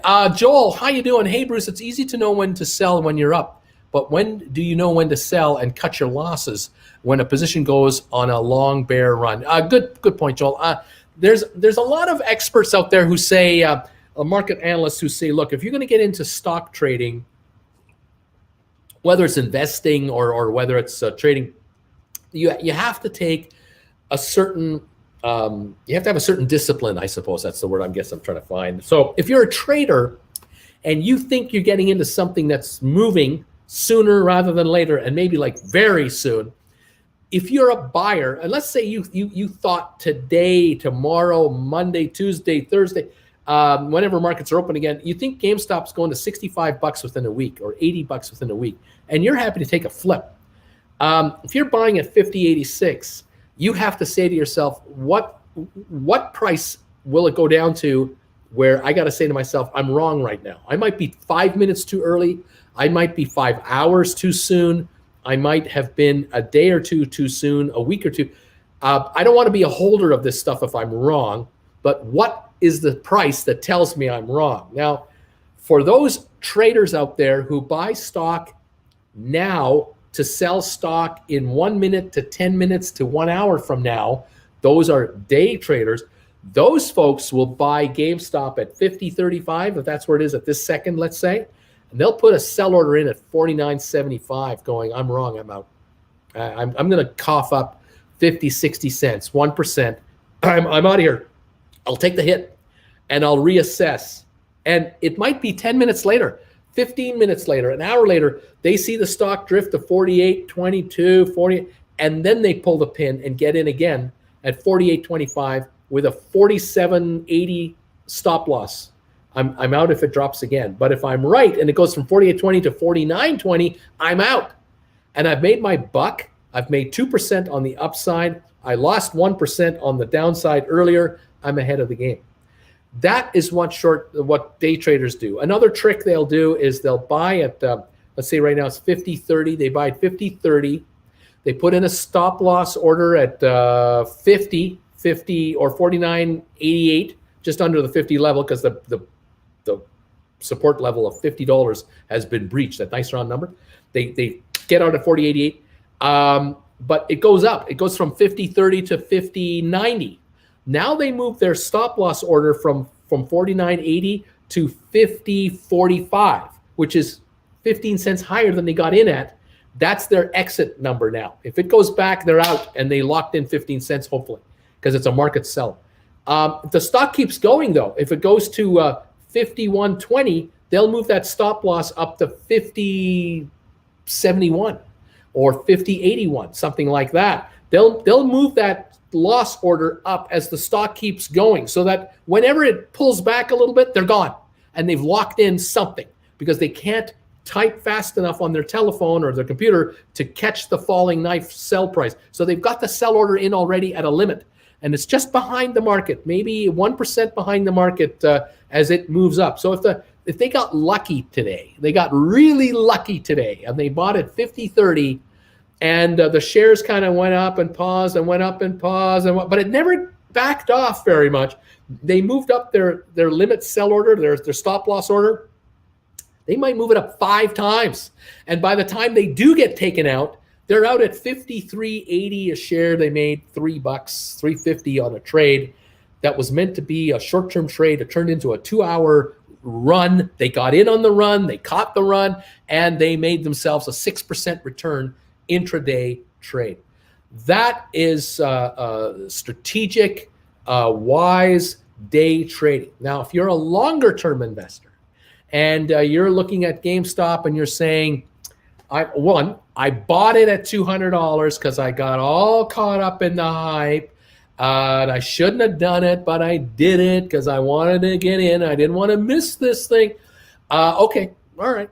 And you've averaged down at 100 and thought that was the low, and you averaged down at 85. You thought that was the low. Whatever you've done, and you're now here. You're here. It's 50.49 right now, and you're asking yourself, what have I done? What kind of a moron am I? What should I do? If you are now, the position now is, gosh, I should have, had a stop loss in there the minute I bought it, but I didn't know I could do that.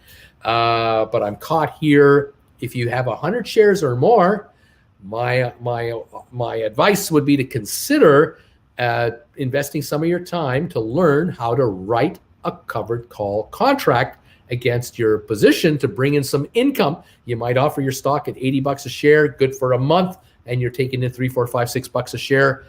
Every month you're bringing in something income to reduce your cost basis and lessen the blow. Or you're deciding, you know what, I like what Bruce is saying here. I understand what he's talking about.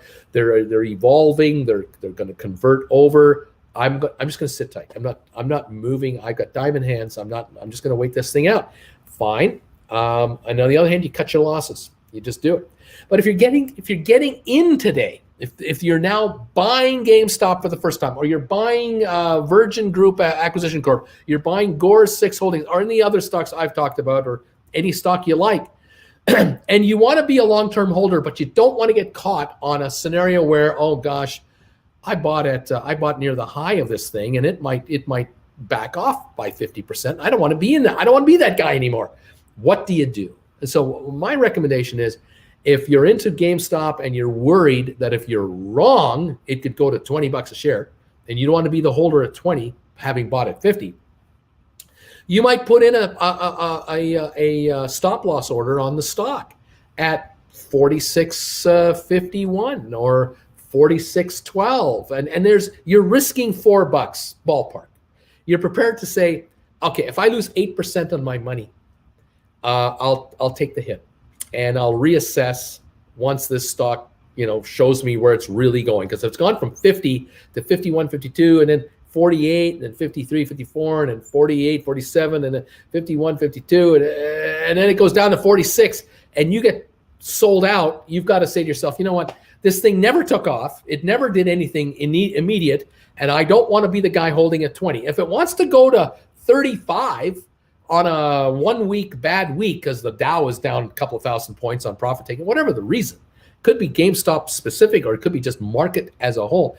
You were sold out at a loss, it's 8%, and you can live with yourself, because if you see it go lower, you'll go, well, thank God I got out at 46, whatever, because it's at 42 or it's at 39 or whatever. But you like the story. You still like the story. You're now thinking, I'm going to get back in because I got out at 46.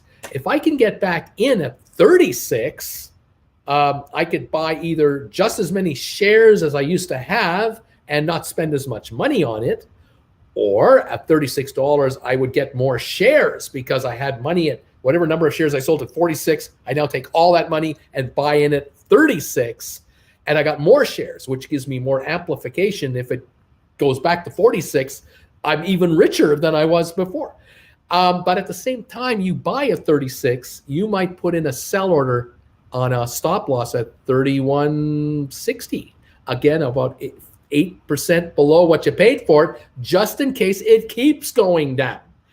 But if it doesn't keep going down, it only goes to 35, 34.50, and now pops to 39, 40, 42, you're sitting there going, hey, okay, it's back to 42. I'm in at 36 bucks. Right on. Now you can take that stop loss order, that $31 stop loss order, move it up, change it, and now make it 36 bucks or $37 or $38.50. Why? Because if it goes back down on you, you get out with a profit on this second go around. You're locked out. You're sold out at $38.50. You got in at 36ish or something like that. You made a couple of bucks.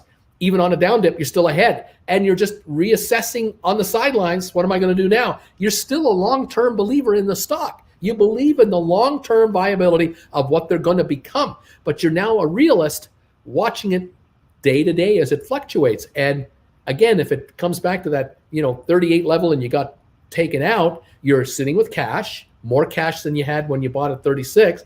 Maybe not as much cash as when you bought at 50, but you're still closer. And now you wonder, okay, you wait to see, well, where's the stock settling in at? And it's settling in at 45 again or 35 again.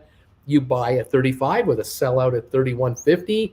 And now let's see what happens. And if it now goes to 45, 47, 48 over a few weeks, and you slowly move up your sell order from 31 to 34 to 37 to 39, it costs you nothing to cancel a buy order or a sell order and issue and put in a new stop loss sell order. You can continue to do that to move up that stop loss order. The higher the shares want to go. They go back to 50, you might have a stop loss at 46. Well, you bought at 35 and you bought more shares at 35 than you used to have at 50. And so you've amplified your returns per share by $15 a share, whatever that is. Very good. You may be way ahead at 50 again than you were at 50 the first time. The first time you bought at 50, you may have used $3,000, and now you've got $3,800, and it's back to 50 because of these strategic trades you've made to limit the loss and ride a gain. This is a strategy you can employ as a long-term trader.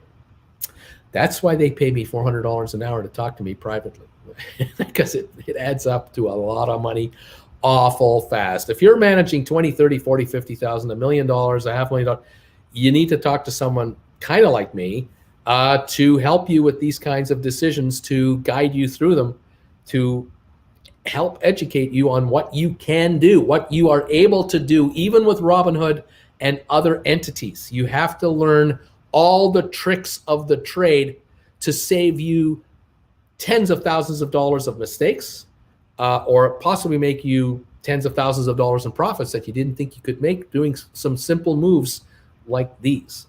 Okay, that's why I was a broker. That was my job for my customers. Again, the one-on-one service that used to be provided in the 70s and the 80s, all over the telephone or in person. No email, no texting, very little faxing, because I may have had a fax machine in my office, but my customers didn't have one. That's how it used to be. But it was a slower world in those days. Now it's a faster world, and you're on your own for a lot of these decisions. So there you go. I hope that's okay. Anyway, what else is going on? Guerra, I literally just moved a bunch of positions to lessen the bloodshed, and now I'm in the green again. Great advice. I'm happy about this. Best Beatus Tina. Hey Bruce, I heard there were restrictions for small day traders. Can you tell us more about it? I can't. I'm not familiar with day trading restrictions and all this stuff. Google this. Definitely, you'll find it. This is very easy to find. Just Google day trading restrictions or day trading rules, and you'll find all kinds of definitions about it and how it kicks in and what it is and how it works and what you need to be aware of. Sorry, I can't answer it. I wish I could, but I don't have the answer. Day trading is more like gambling. Yes. Walking across the street is gambling. Swallowing a little bit of caffeine-free Diet Coke is a gamble. Will it go down the wrong pipe or not? Everything's a gamble. To what degree is the question. And some people have the tolerance to buy at 50 and sell at $50.30 a share. They have the tolerance to do it with 1,000 shares.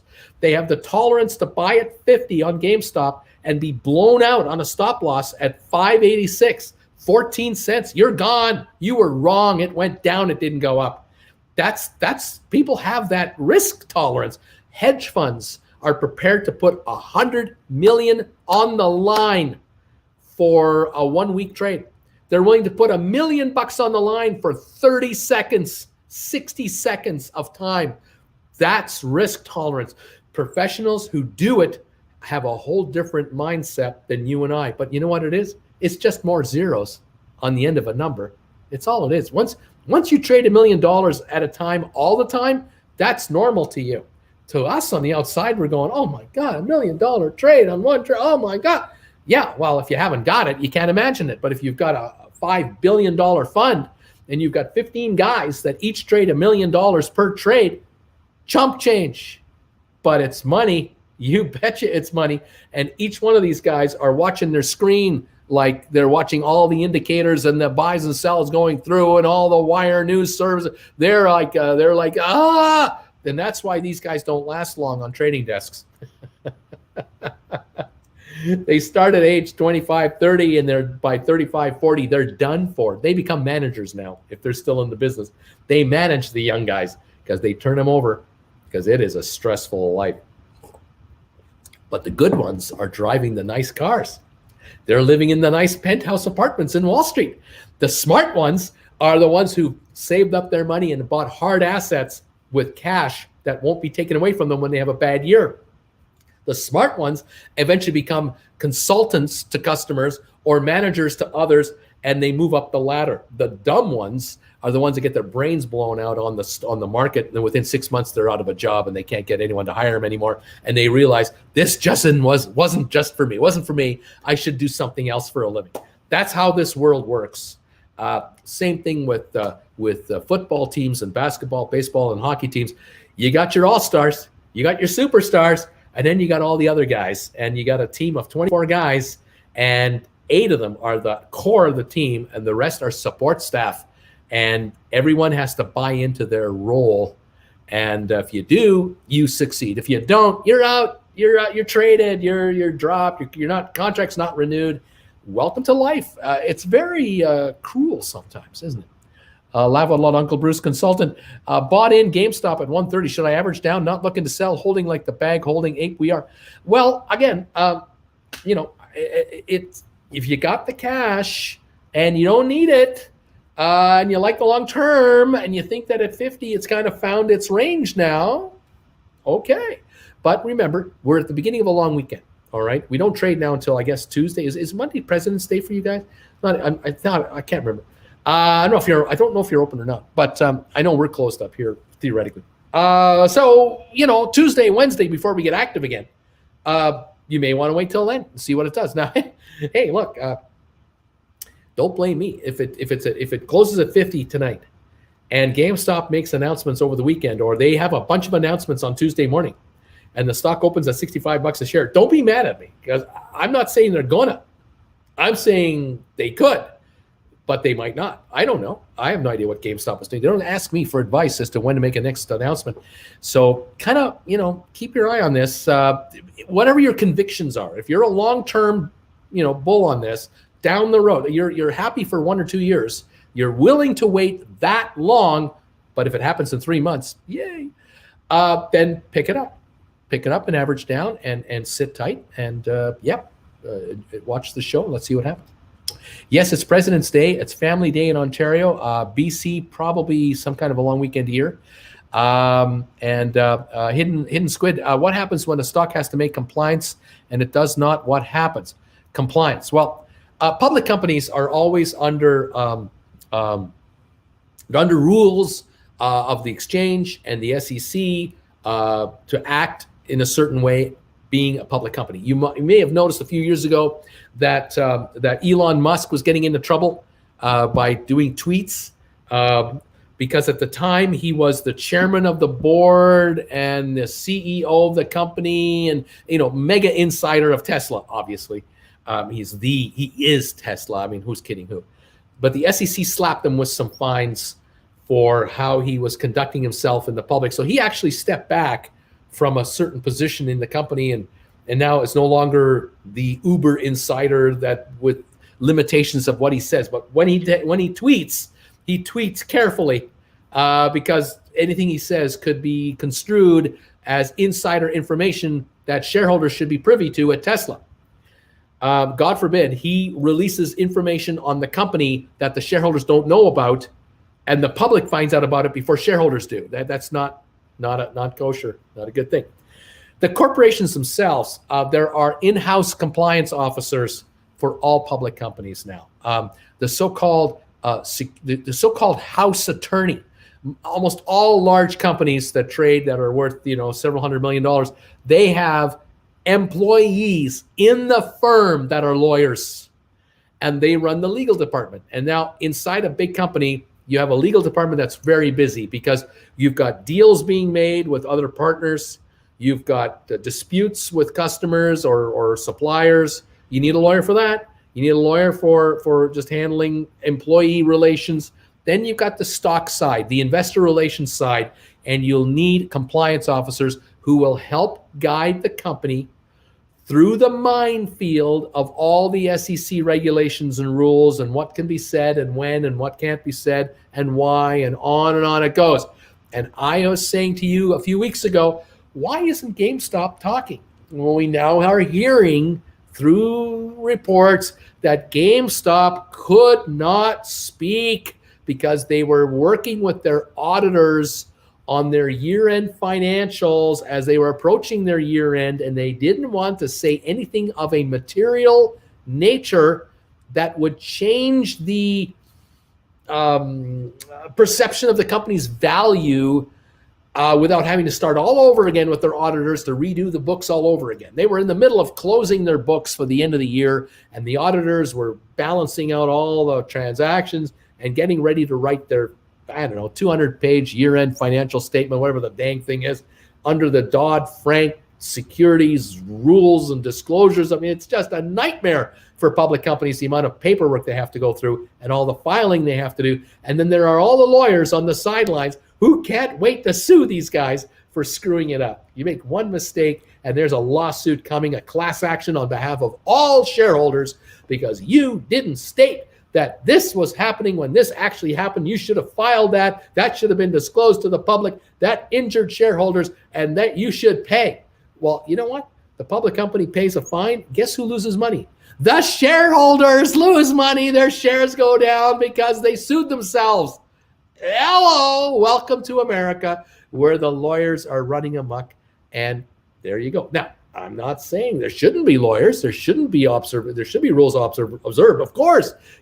But there's a point where it gets to be so litigious and so stifling that business can't get done anymore.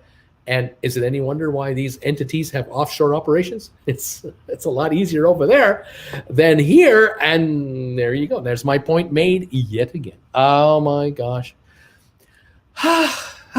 What can I say? What are your thoughts on debit and credit spreads? Do you recommend this strategy? Debit and credit spreads. Oh gosh, I don't have a thought on this. I'm not an expert in this area. I just can't comment on it. I am not qualified enough to go there. So either someone else on YouTube or somewhere else with a vlog or a blog is into that stuff and can really break it down for you, but I can't even put it in plain English, so I can't really go there. Sorry. Uncle Bruce, what's your opinion on Blackberry long-term hold? I have no opinion on Blackberry. It's a Canadian-based company. It used to be called Research in Motion. They made the amazing Blackberry phone, which was instantly destroyed by the new Apple iPhone when Steve Jobs announced it. And so Blackberry is now a different kind of company entirely. Software design and patents, and I think Blackberry in pieces is worth way more money than Blackberry the company in one piece, but its day has come and gone. Certain companies have they're like fireworks shows. The show is on for 15 minutes and everybody's impressed with the fireworks show, but then when the last one goes off, they all go home, and then you wake up the next morning and what do you have for breakfast? And then someone asks, what was a fireworks show like last night? And people are going, oh, yeah, what was that like? Then a week later, you meet someone who says, hey, how was that fireworks show you went to a week ago? And you're going, that was all right, I guess. And then a year later, no one remembers the fireworks show. And that's what Blackberry has become. They're the fireworks show from a decade ago, 15 years ago, 20 years ago. Where they were once the high-flying stock of Canada. They were Canada's most famous public company, highest market cap public company, jobs galore, opportunity galore, worldwide love affair with their product, and it's all over. And now it's a shadow of its former self, and I have no I can't give you an opinion on it because I really don't follow it. Mark, hey Bruce, can you talk a little bit about what BlackRock and Vanguard institutional ownership of GameStop means? Also, did you see Vanguard's tweet? I did not see Vanguard's tweet. It is not uncommon for institutional investors to hold stock in any public company, including GameStop. As a matter of fact, it's a good thing. There are many people who invest in the index funds, the S&P 500 index funds, the S&P 400 index funds, the high growth funds, the high tech funds, the gaming funds. There's a zillion of them. And a lot of these mutual funds have to have GameStop in their portfolio because GameStop is classified in certain categories around the world, in certain market categories. And there are dozens of mutual funds that probably own GameStop shares as a matter of course, because they have to own GameStop shares to make up part of their portfolio. But the price of the GameStop shares might dictate how many shares they have in the fund. The higher the stock goes, the more shares they have to have as a percentage of the value of the fund because the market cap of GameStop is rising. 6 months ago, back in the fall and then last summer, GameStop was less than $10 a share. It was $6 a share, $4 a share. So the number of GameStop shares in mutual funds was very low. But then the shares went to 8, 10, 12, 15 in the fall as Ryan Cohen began to buy his position and close it out. That meant they had to buy more stock. And they did. And then the shares went to 20, 25, 30, and we began the big run. And the higher they went, the more shares had to be acquired. They went stupid. They went ridiculous, 400 plus a share. They had to buy even more for a while, but then they had to dump again. They had to sell off. And so we're seeing filings coming out now because filings are done usually once a month or every 2 weeks. And all the activities you did in the last month, you now have to come back with your final number. You started the month with so many shares. You ended the month with so many shares. Just file the new number. What's the number now? You don't have to tell us what you did. You have to say the buys and sells and all that stuff. Just tell us how many shares did you own at the beginning. The last time you filed, you said you had 9 million shares. Now you're telling us you have 9.2 million shares. You've added 200,000 shares.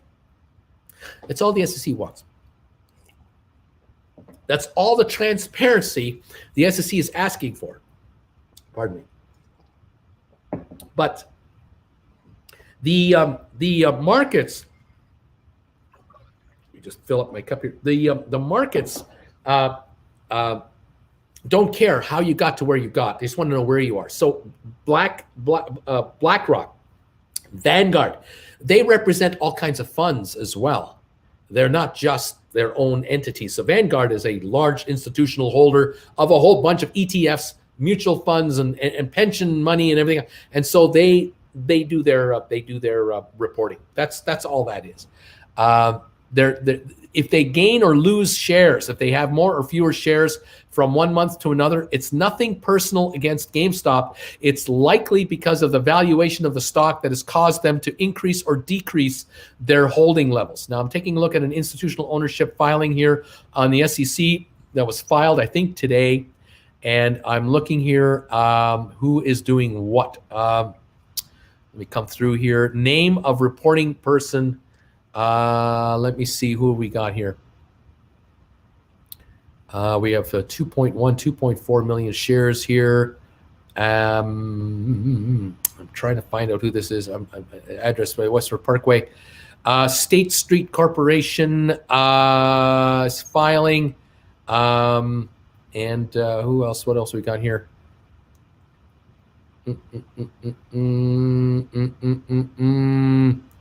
State Street Corporation. This might be through Vanguard. I'm not 100% sure. I could be wrong here. I'm reading this on the fly as fast as I can, folks. And normally I take my time.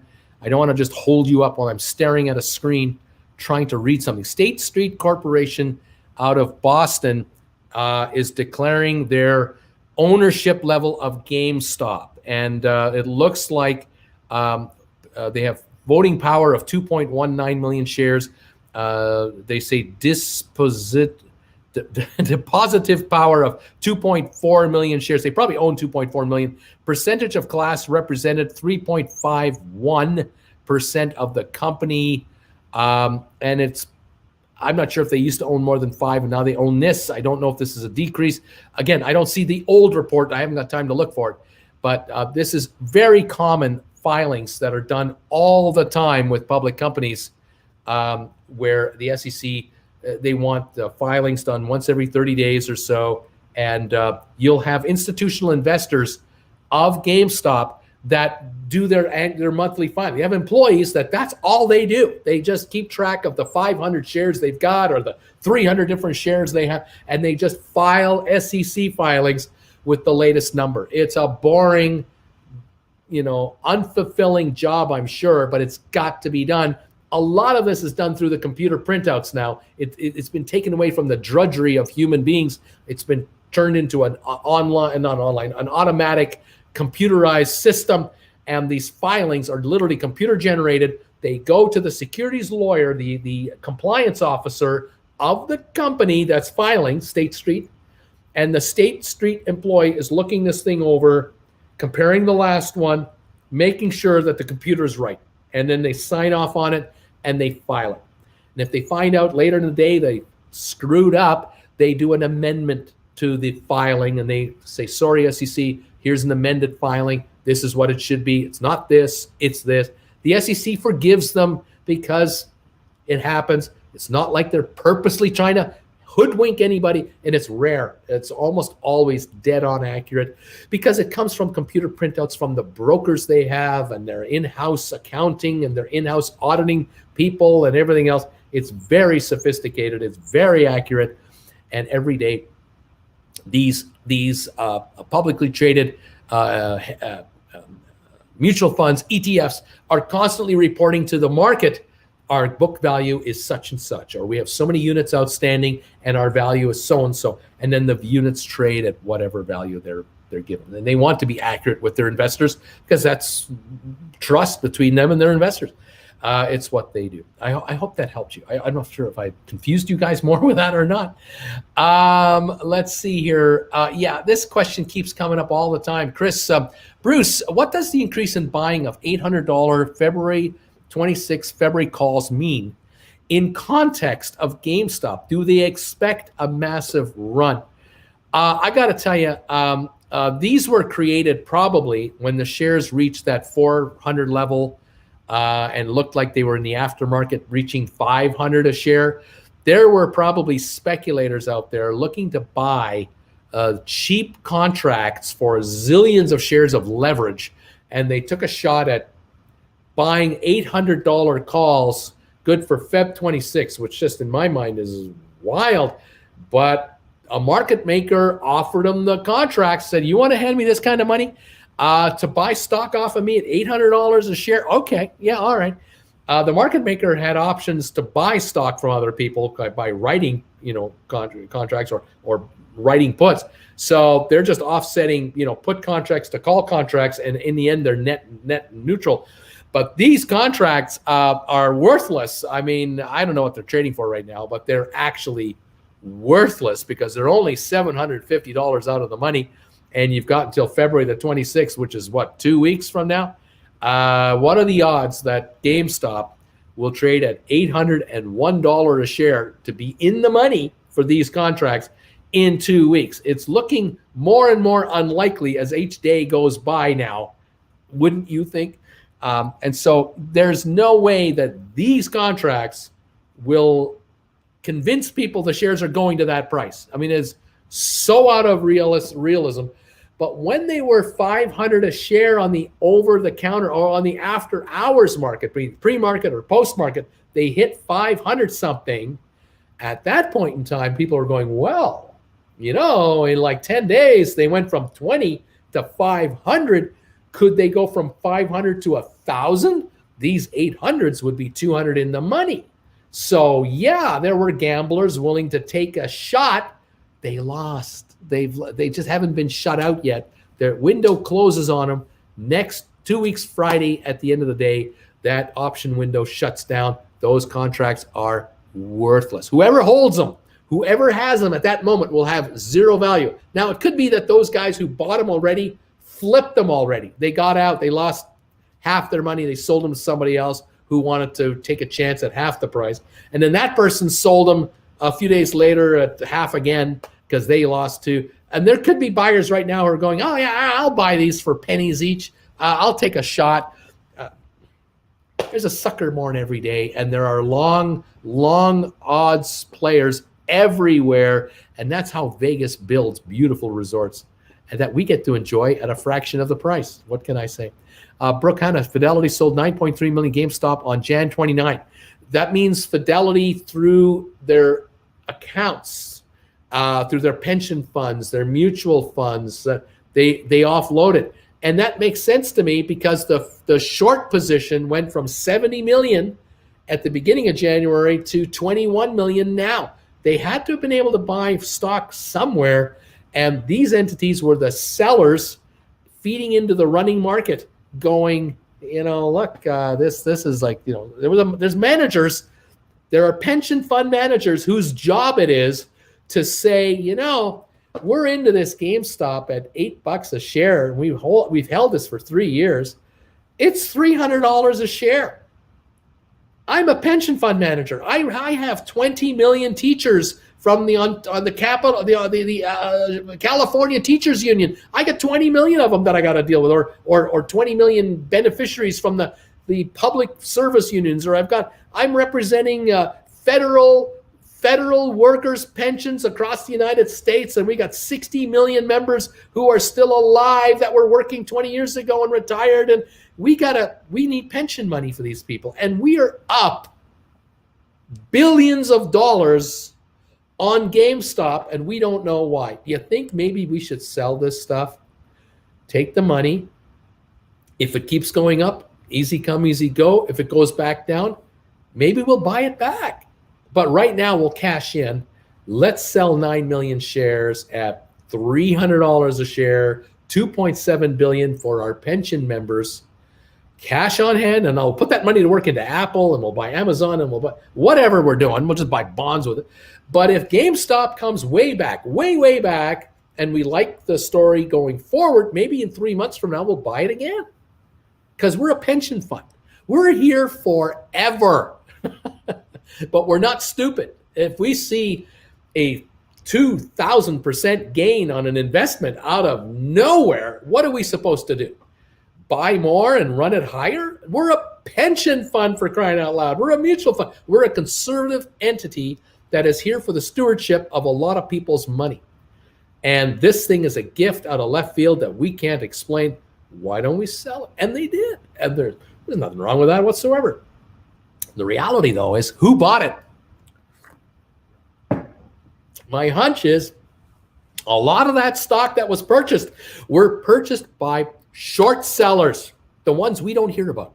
I'm not talking about the multi-billion-dollar guys. I'm talking about thousands of other short sellers who sold 500 to 50,000 shares each over the last 5 years, and they all finally got blown in. They didn't get blown out. They got blown in. They had to buy it back. And they lost a fortune, depending on, one guy lost 100,000, that was his fortune. Another guy lost $1 million, that was his fortune. Others lost 50 million, that was their fortune. We've heard about the hedge funds, some of them, but not all of them. Some of them lost money, we'll never know because they don't talk. There no leaks. But yeah, there were winners and there were losers. Every trade has another side to it. There's buyers and there's sellers. Anna, GHVI jump in today at 17 or wait until next week for a possible dip. Thanks for all your insights and stories. Well, again, I have been taking this tack that these shares get a bump right away on these announcements, these merger announcements, and that after a few days, it is quite normal, quite common for stocks to kind of give up a little bit, to kind of calm down a little bit. But it doesn't always work that way, but it is to be expected. Now, the Gores Holdings is at $17.99 right now. High of the day, $19.65. The high in the aftermarket a few days ago was $20 or so. Right now, $17.95, near the low of the day. So it's up 44 cents. It's come back $1.50. Sit on it. I just say sit tight. Just sit tight. Don't run after it. Let's see what it does for the rest of the day. Remember, this is Friday before a long weekend. And all afternoon, things are going to get really quiet. And it could be that this stock drops $1 later today, and it might be down into this 16 something range. Maybe it'll be 15.80 later this afternoon. That might be a price that's a better price to buy at. I don't think there's a hurry this second to get into the stock. There's no reason to just panic and buy it. I like it, but I like it a lot better at $15.50 a share or something like that. That could well happen. It's backing off so far today. Virgin Group Acquisition Corp. It's down 60 cents to $14.24. That backed off from $18. So this is a buy now. GameStop $49.48. Again, it's a long weekend for GameStop holders too, and it might be the perfect day to buy later this afternoon if it backs off. But then again, there may not be enough coming in to do that. It is what it is. AMC finally up a little bit, up 9 cents to $5.70. Bed Bath & Beyond is up 44 cents to $28.03. Blackberry is up 21 cents. Finally, it's come up a bit, but I don't think it's going to the stratosphere. What else we got here? Royal Caribbean up 4 cents to $68. Norwegian down 10 cents to $23.66. Carnival down 10 cents to $20.62. These shares are just too high. The Dow is down 42 points on a very quiet pre-long weekend Friday day. But you never know when something can happen. Something can break out. That's the way these markets are. And sometimes they break out on Fridays before long weekends. The Dow is down 39, S&P down 1.5, NASDAQ down 32. That's what we've got right now. They're saying that the market has lost some direction. Lack of direction, they're claiming the term they're using. These are Wall Street terms for, well, the guys are thinking about getting away for the long weekend, and they're really not paying much attention to what's going on. The brokers aren't in the offices. The desk traders are playing crossword puzzles. The floor traders are talking about where they're going for the long weekend and what kind of boat they've always wanted to have. There's not a lot going on. Some floor traders are daring other floor traders to smell bicycle seats. There's all kinds of stuff going on right now that might not be market related on a day like today, on a Friday before a long weekend. But stranger things have happened before, and you never know when something breaks out, and it always can. You just don't know. Anyway, what can I say? Looking at GameStop news releases, got nothing being talked about there. It's kind of quiet. Disney down to $189.04, only down $1.87. It's just not going anywhere. There's not much happening there. And what else have we got here? A Bumble at $78.86. So it's up a little today. But again, I'm not a fan of this at this price. I'm not a fan. But that's my personal opinion. I pass it on. Chewy up $8 to $117 a share. Here you go. Chewy up $8. It's now approaching 46+ billion in valuation. The street loves it. It is an online marketing company that Ryan Cohen founded, and he is now converting GameStop to be just as proactive in the e-commerce market as Chewy is. He is going to take GameStop to the same location. You just got to give him time to do it. Took him a couple of years at Chewy. He'll do it here probably in a few months because he's done it before. He knows how to do it, and he knows which people to steal. But the stock on GameStop is $49.50 and Chewy $117. Chewy does $4 billion in sales. GameStop is doing $5-6 billion in sales total. They're approaching, I'm guessing, $2 billion in sales on their e-commerce platform. But without them officially telling you that, we've got to speculate on the outside and wait for the word. Wait for the disclosure. The stock is sleepy at $49.33, and the company that the guy created over here is at 45 to 50 billion in market cap. And this one is at 3.5. I can't be any more plain than that. That's plain English as far as I'm concerned. That is a pair of high beam headlights coming right at the deer, if you've ever wanted to know. And I can't help the market players who don't know this. I'm trying to help them. I'm telling them. I'm here talking, but You don't have to believe me. That's the beauty of this market. You don't have to believe the old guy with the white hair and the big bald thing up here. You don't have to believe this guy. Sal, thank you for the donation. SPAC, SNPR merge target. Volta announced Monday EV charging 13 to 18, now 15. Can you keep on your radar going forward? SPAC team bought HYL in public. That is a deal. I like the concept of this deal. I've heard of it a little bit.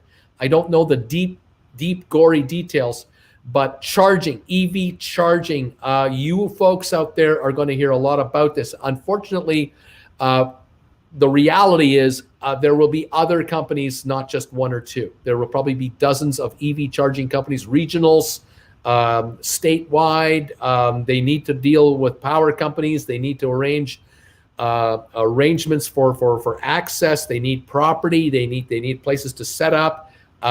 We're eventually, you're going to hear, don't be surprised when you do hear that company so-and-so that offers charging systems has made a deal with ExxonMobil, and that every ExxonMobil station, if possible, that the company owns will have EV charging stations on property. Like I can see, properties where the gas station has a big interior area. You can go it's like a 7-Eleven kind of thing, right? It's a 7-Eleven gas station, EV charging all in one. I can see Mobil, Chevron, I can see 7-Eleven Corp, certain locations on certain highways, roadways, active streets where this will be the norm. This well-lit, security protected with cameras, EV stations. So, 24/7, you'll feel safe charging your car there, depending on where you are. This is coming. Right now, Tesla has supercharger stations that they built for themselves with their own money, with no help from anybody. And they are reaping the rewards with a loyalty from their clientele like you cannot believe. And you cannot charge your GM car at a Tesla superstation. No, you can only charge the Teslas.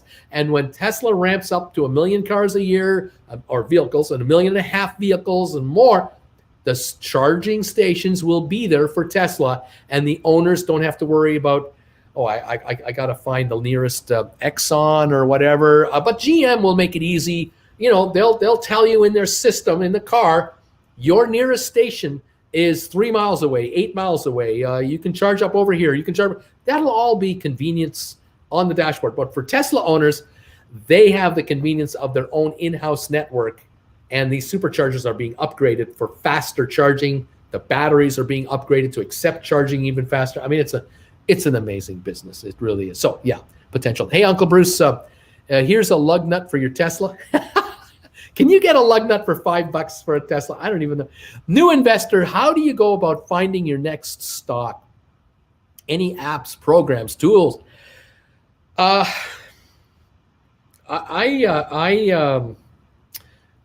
just so old and crusty that I got my ears open, and I got my TV on over here. I got my computer going all the time.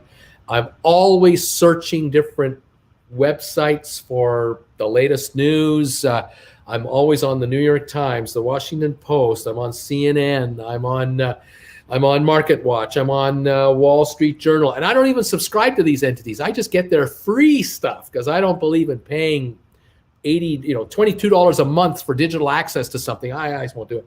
And so I'm always scanning what's going on. I'm doing Google searches all the time, stock market news, SPAC info. I mean, I'm just constantly doing searches and just looking. I'm fishing. That's what I'm doing. I'm throwing a net out there. And hauling it in and see what I got, and then throwing it out there, and then I'm listening to what's happening over here on the TV, and watching CNN and MSNBC and a little bit of Fox if I can take it, and then off I go to the Canadian business station, and I'm all over the place. I'm the worst for advertisers. I'm the worst. I'm a nightmare because I don't sit in one place and just get bombarded by ads all the time because I refuse to play that game. So I'm constantly looking, and I'm constantly fishing, and I'm constantly absorbing. And that's what I do. Now, do I know everything? No. Am I missing deals? Yeah. Because I'm not on a trading desk. I'm not in a brokerage office. I'm not in front of a Bloomberg terminal that's just spinning out headline after headline after headline to me. I'm getting it on the secondary circuits. But there's so much news coming from so many areas that I find my fair share of stuff, and I dig into it. And if I like what I see, I dig into it some more. If I don't like it anymore, I move on. But sometimes I'll come across something and go, that looks pretty good. That looks pretty interesting. I like the structure of this deal. I like how this thing is falling into place. I like the people on this deal. I like the firms. I like the institutions. Oh, okay, yeah, this is making sense. And that's how I do it. It's my own way. It's old school. It's 65-year-old guy way. I mean, there are 33-year-olds who are watching me going, that guy is such an antique. I cannot believe he comes up with anything. I mean, that guy just is not in touch. He is out of the loop. You're probably right. But what can I say? Thank you for the lug nut, and thank you for these comments. What was that comment? I missed somebody here. My computer, I hate it when it twitches like that. I miss these donations. Here we go. Elias, you just joined the live stream. Welcome to the live stream. What are your expectations for GameStop next week? Are we still holding? Could the federal investigation be a catalyst? The federal investigation is laughable. It's just laughable. What are you going to investigate? You going to investigate GameStop for being a gaming company that sells games in retail stores and didn't say a goddamn thing during the run-up? Are you going to investigate that? That'll take you 5 minutes. Move on. Okay, well, let's investigate retail investors. Oh, okay. You want to investigate what? 3 million, 5 million people that tried to buy stock and sell stock and then couldn't buy stock, could only sell stock. Why don't you investigate the entities that they're going through and get back to me? Because now you've got something. Go and talk to Robinhood, and go and talk to Fidelity, and go and talk to this entity. Talk to all the brokerage firms. Why don't you talk to the clearing companies that put on massive credit restrictions on GameStop trading? Why don't you talk to those guys? Why don't you talk to the SEC, who did nothing? Yeah, that's what they did, nothing when all this is going on to protect investors from the restrictions of trade. You want to investigate something? There, go ahead. You got lots to investigate. You got nothing else to investigate. Get back to us. They'll take a year or two to figure it out. There'll be high-paid people, be paid a lot of money for the next year or so to do in-depth discussions and investigations while we move on with our lives and try to survive, I don't know, a pandemic. Some of us are dealing with a deck that's against us. We're trying to survive that.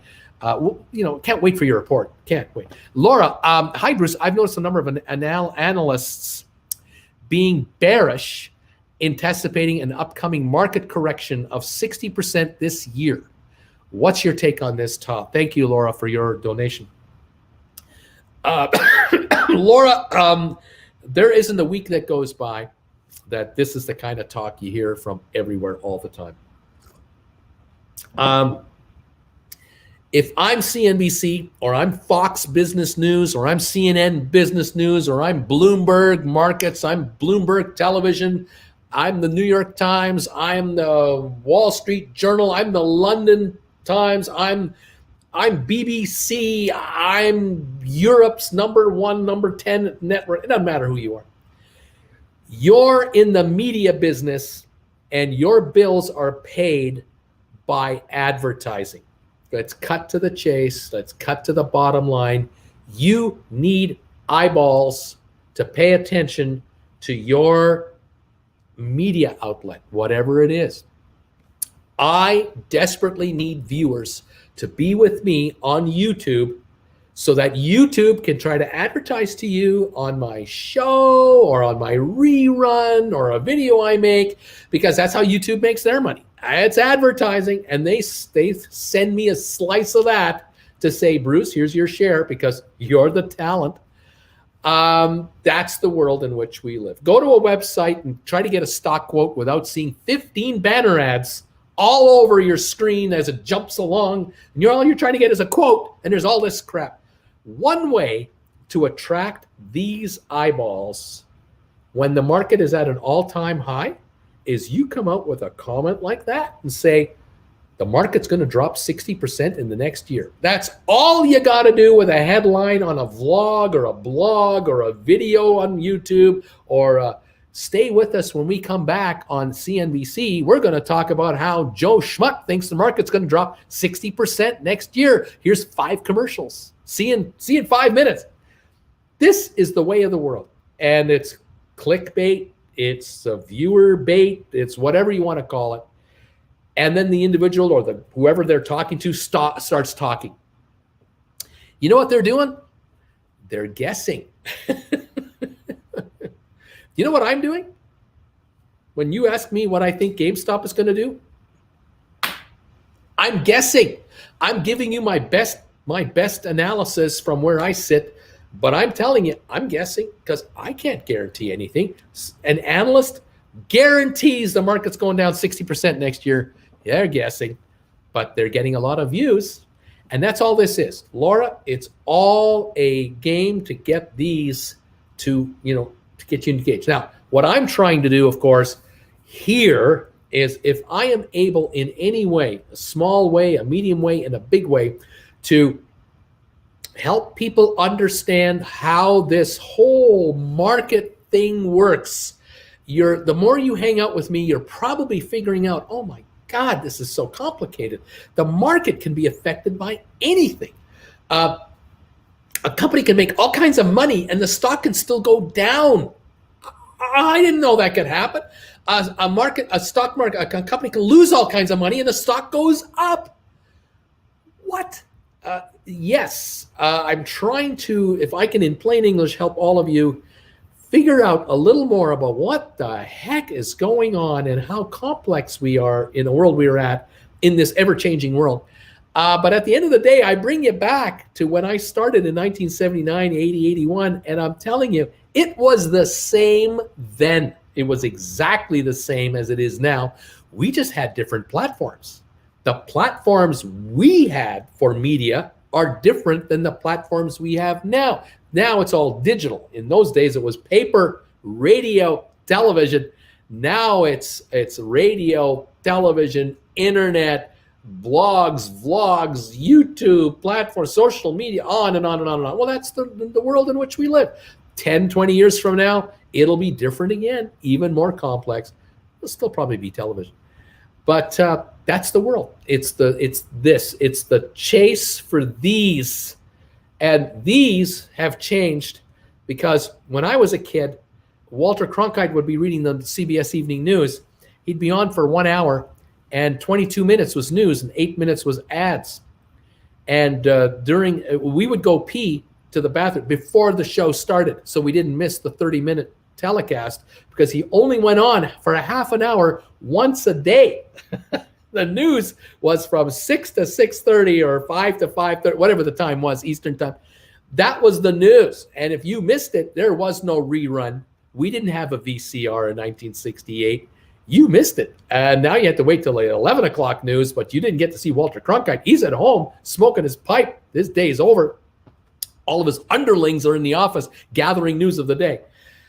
Breaking news story, what happened at 9 o'clock at night. You're watching Murder, She Wrote or Mannix or the Dean Martin show or whatever, and something big happened, it better be big because now NBC or CBS or ABC would cut in with a bulletin.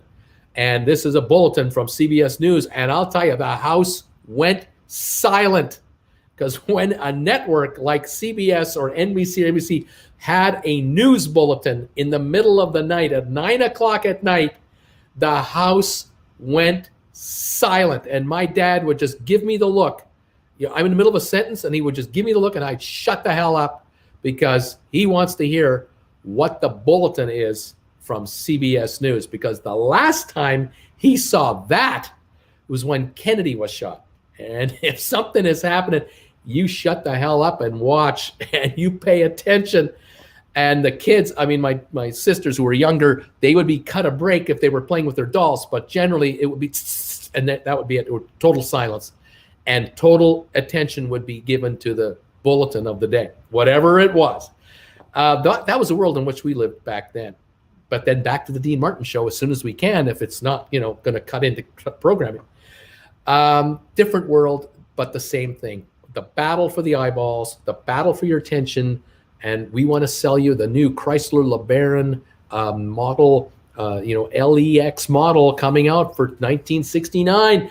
We want you to buy the new Chevrolet Capri coming out. We want you to buy the Revlon beauty products. We want you to get this, and we want you to watch. And so primetime TV was primetime advertising money.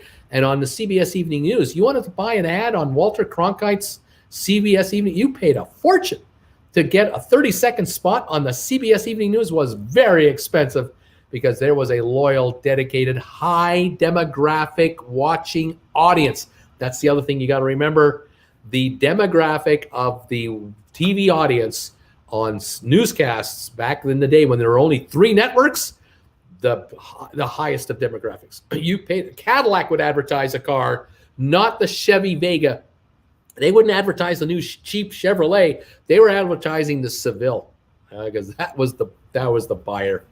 Top profit margin products, Chanel No. 5 ads on the CBS Evening News, not Maybelline $2 lipstick. No. It had to be the good stuff. Yes, that was the world. The world is fractured out. And here we are.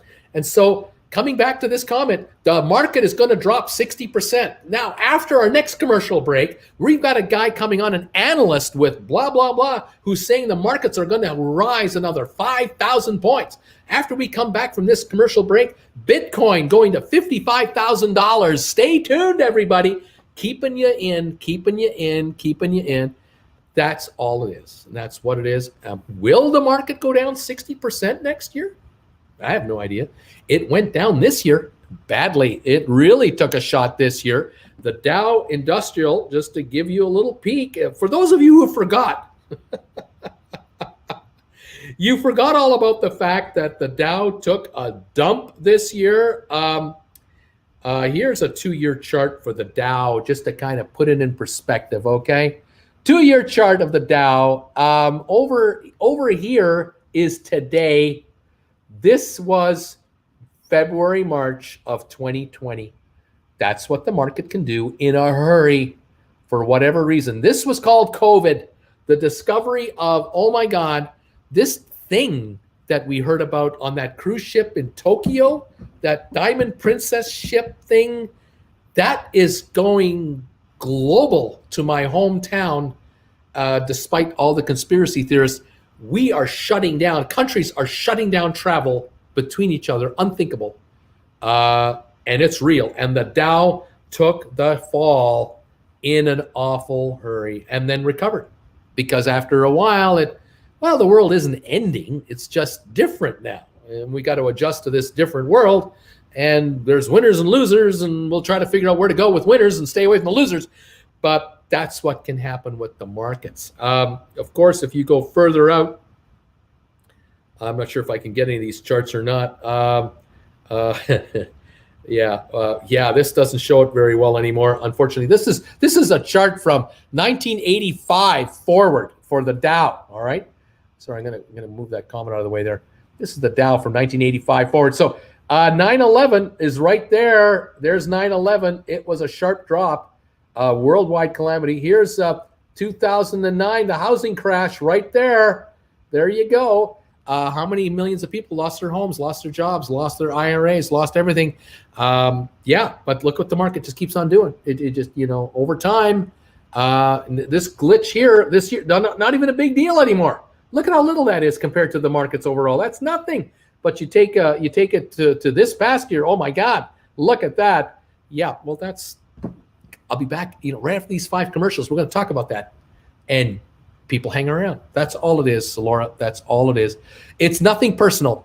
It's just business. Cole, thank you for this. QE, thank you for this donation. Very much appreciated. CNBC only employs analysts who are also therapists. That drop doesn't matter for investors who are long. It's world ending for day traders. That's right. That's right.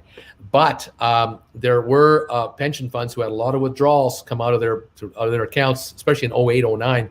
For years, it was bad. But yeah, it was crazy. A GME is running. Someone says, 53.26. We're moving. GameStop is moving. Thank you for the alert. Just see it here myself. Happy to see it. I don't know why, but it's looking good. Here's the one-day chart now on GameStop. Look at that run. Zzz, it's going up. Why? How? Where? When? Do you care? Let it go to 500 a share today. I'm not sure that's what's going on. We're going to follow it as best we can. Let me take a look at GameStop on the market now, $52.99, and see if there's any announcement anywhere that might account for this move. It is the 12th of February. There's nothing on press releases. And there's an announcement from 940. That's a little, there's some great potential, but there's nothing there. Not even talking about GameStop there. This is done. There's a story on Tesla that not showing anything. And then there's, nope, I've got nothing. I have nothing that I can see that will tell me precisely what's going on. If any of you hear anything, let me know. Right now, 52.86. A little buy wave came in. Only 3.6 million traded on GameStop, and it's now 52.86 with that shot right there. But it's just peaked a little bit. It reached 54.06 for a trade. Could have been a quick 5,000, 20,000 share buy order that came in and ran it and then backed off, showing us how thin the stock is on the sell side. It's thin on the sell side. That I do know. But what does this mean? I'm not sure. I bought it $49.50. I just like the stock, says Dave. Way to go. Bloomberg. Anybody got Bloomberg? You can tell me if you know anything. I haven't seen anything yet. Let's see. Let's take a look here. Let's take a look. Someone just mentioned something. I just want to take a peek for you. Just bear with me, people. I'm just taking a quick peek here.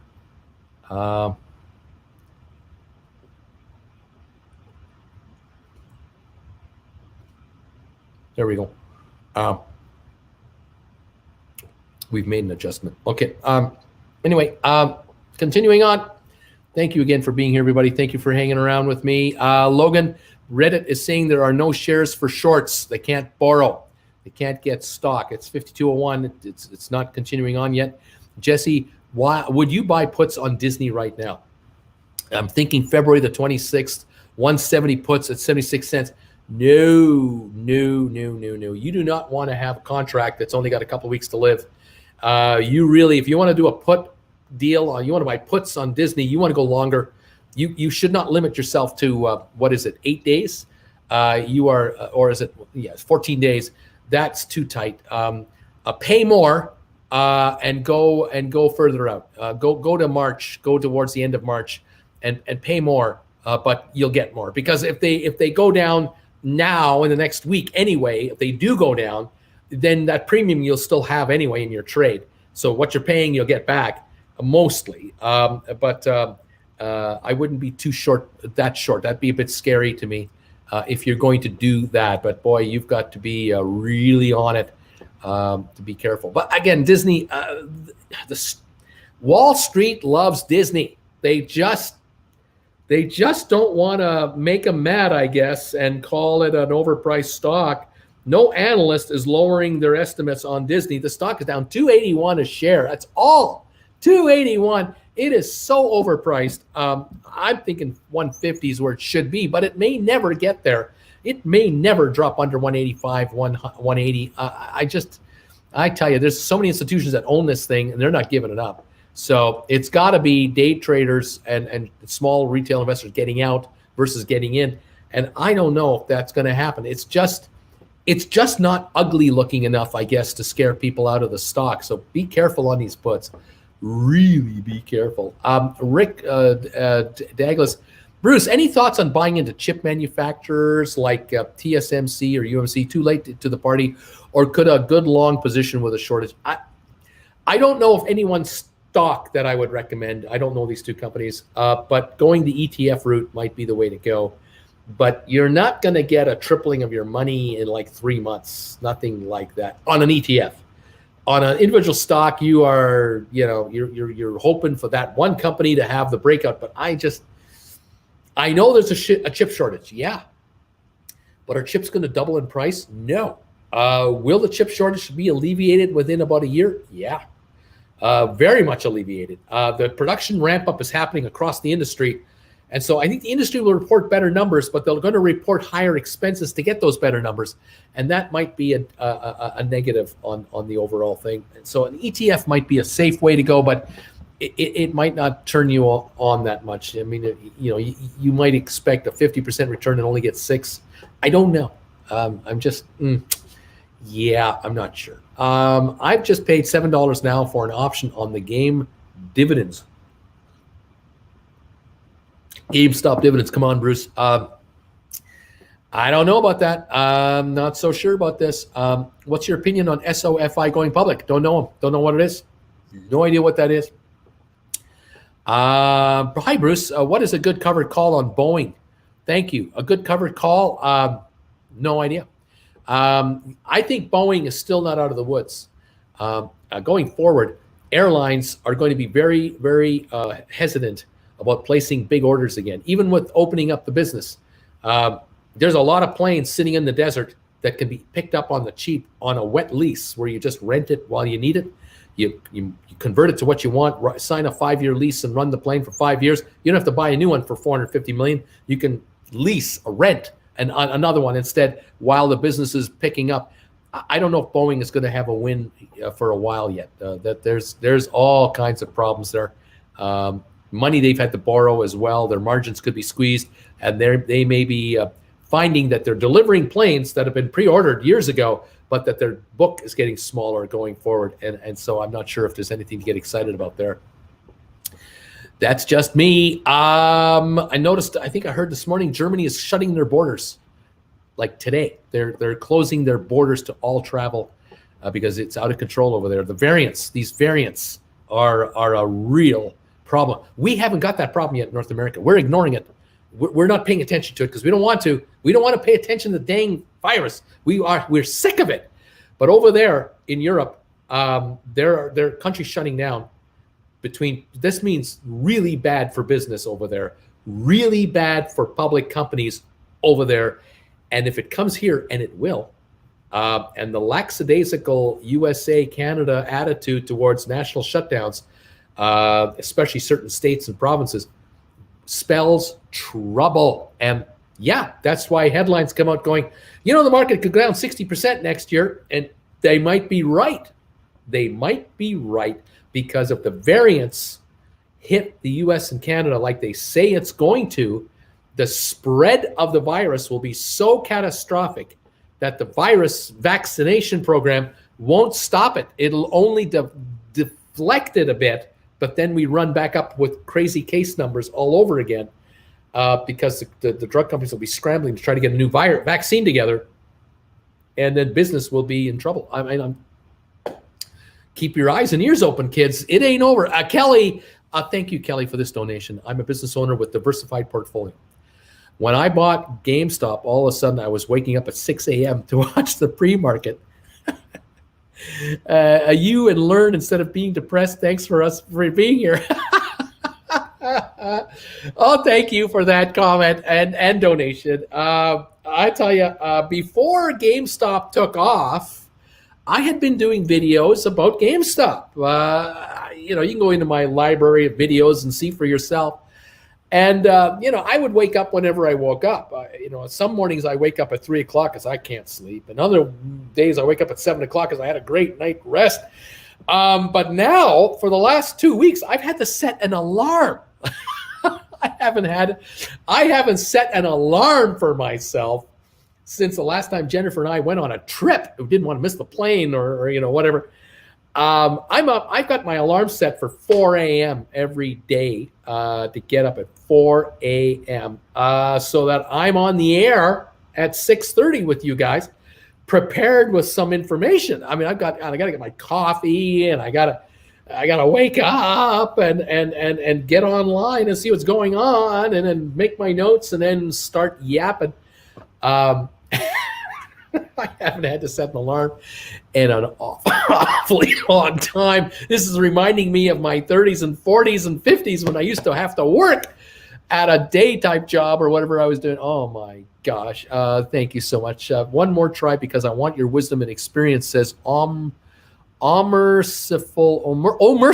Okay, I'll get it. I just want your opinion on GameStop's dividends being at $9. Do you think that will hold? There will be no dividend paid by GameStop that I could imagine. I'm missing something. There's an indicated dividend of 38 cents a year. I don't know if that's been canceled or if that's still on it. Is it 9 cents a share maybe? That not $9. I don't know of a dividend that is being rumored, promised, indicated. Unless you've got something somewhere I can see myself, I don't understand what the thing is. There's no announcement here today about a dividend anywhere. I'm going to look right now. While I'm thinking about it, I'll look again at the SEC filings because those have to be done for this kind of stuff. And the latest SEC filing was simply today from State Street talking about the adjustment of the shares they've got. There's been a filing done on the 10th. Again, these are called 13G filings, institutional ownership filings. Those have been the last 6 or 7 or so since the 26th of January. The latest special event that was filed by the company was on the 1st of November 2021, and that must have been a quarterly financial filing. So there's nothing out here. 52.38 on the stock. It's up $1.28, but it was as high as 54.06. So I got nothing, man. I got nothing. I got nothing. So I don't know. Hey, there's a special dividend coming. Wouldn't that be fun? I don't see one. No. Super sticker from VC. Thank you very much for that. All these donations you're making to me today. Thank you, all of you, for these. Bert, there's another one. $10 donation. Allure of the Mouse and Disney. It includes Hulu and ESPN. They don't have to pay licensing fees like Netflix. It will be a cash machine. The entertainment arm with rich IP is shifting to tech. Disney is making good moves. Absolutely. I mean, they're not stupid. They really are sharp people. They've got all these divisions. You know, that media division is amazing. A little story for you about Disney. I made a video on my other channel, Traveling with Bruce, about, back in 2017, in the first 6 months of being a channel. If you ever go to my channel and you do a search about Disney, you'll likely pop up the video I made about the history of the Disneyland project and how in 1955, from 54 to 55, Walt Disney was trying to create Disneyland. There was no such thing as a theme park ever created before. So this guy was up against a lot of skeptics, but he needed money. And I think he needed $15 million to build that park. And he had mortgaged everything. He had mortgaged the land that he had. He mortgaged his studios. He mortgaged his royalty structures, all this stuff. But he had one asset left, and he needed a bunch of dough to finish off the deal. And I think he even mortgaged his own life insurance policy. I think he borrowed against that. I mean, he borrowed from anywhere he could, and he still needed money to fix this thing, finish the thing. He had one thing left in his back pocket, and he sent his brother, Roy Disney. Is that right? Walt and Roy. He sent Roy to New York to go visit CBS, NBC, and ABC, the 3 television networks. This is 1953, 54. And at the time, The Wonderful World of Disney was on Sunday nights at 6, 7 o'clock Eastern time. Very popular show with perfect family viewing, you know, grandma, grandpa, mom and dad, the kids, grandkids. Very good. Wholesome family entertainment. That's where you watched Old Yeller, you know, cried when Old Yeller had to get shot. Anyway, ABC, the small network, the little one, ABC, CBS were the big, CBS, NBC were the big boys. ABC were the little guys. They had the rights to air Walt Disney on Sunday nights, The Wonderful World of Disney, in color in the 60s. But this is back in the 50s. The contract was up. It's time to renew a new 5-year deal for Wonderful World of Disney. And so Roy Disney was sent by Walt to New York to see what they could get. And he went to CBS and he went to NBC and he talked to the executives about, would you be interested in taking over the broadcast rights for The Wonderful World of Disney on Sunday nights? And the deal was, the Disney company was looking for cash to help finance the building of Disneyland. And CBS looked at the deal, NBC looked at the deal, and they made an offer, but nothing serious.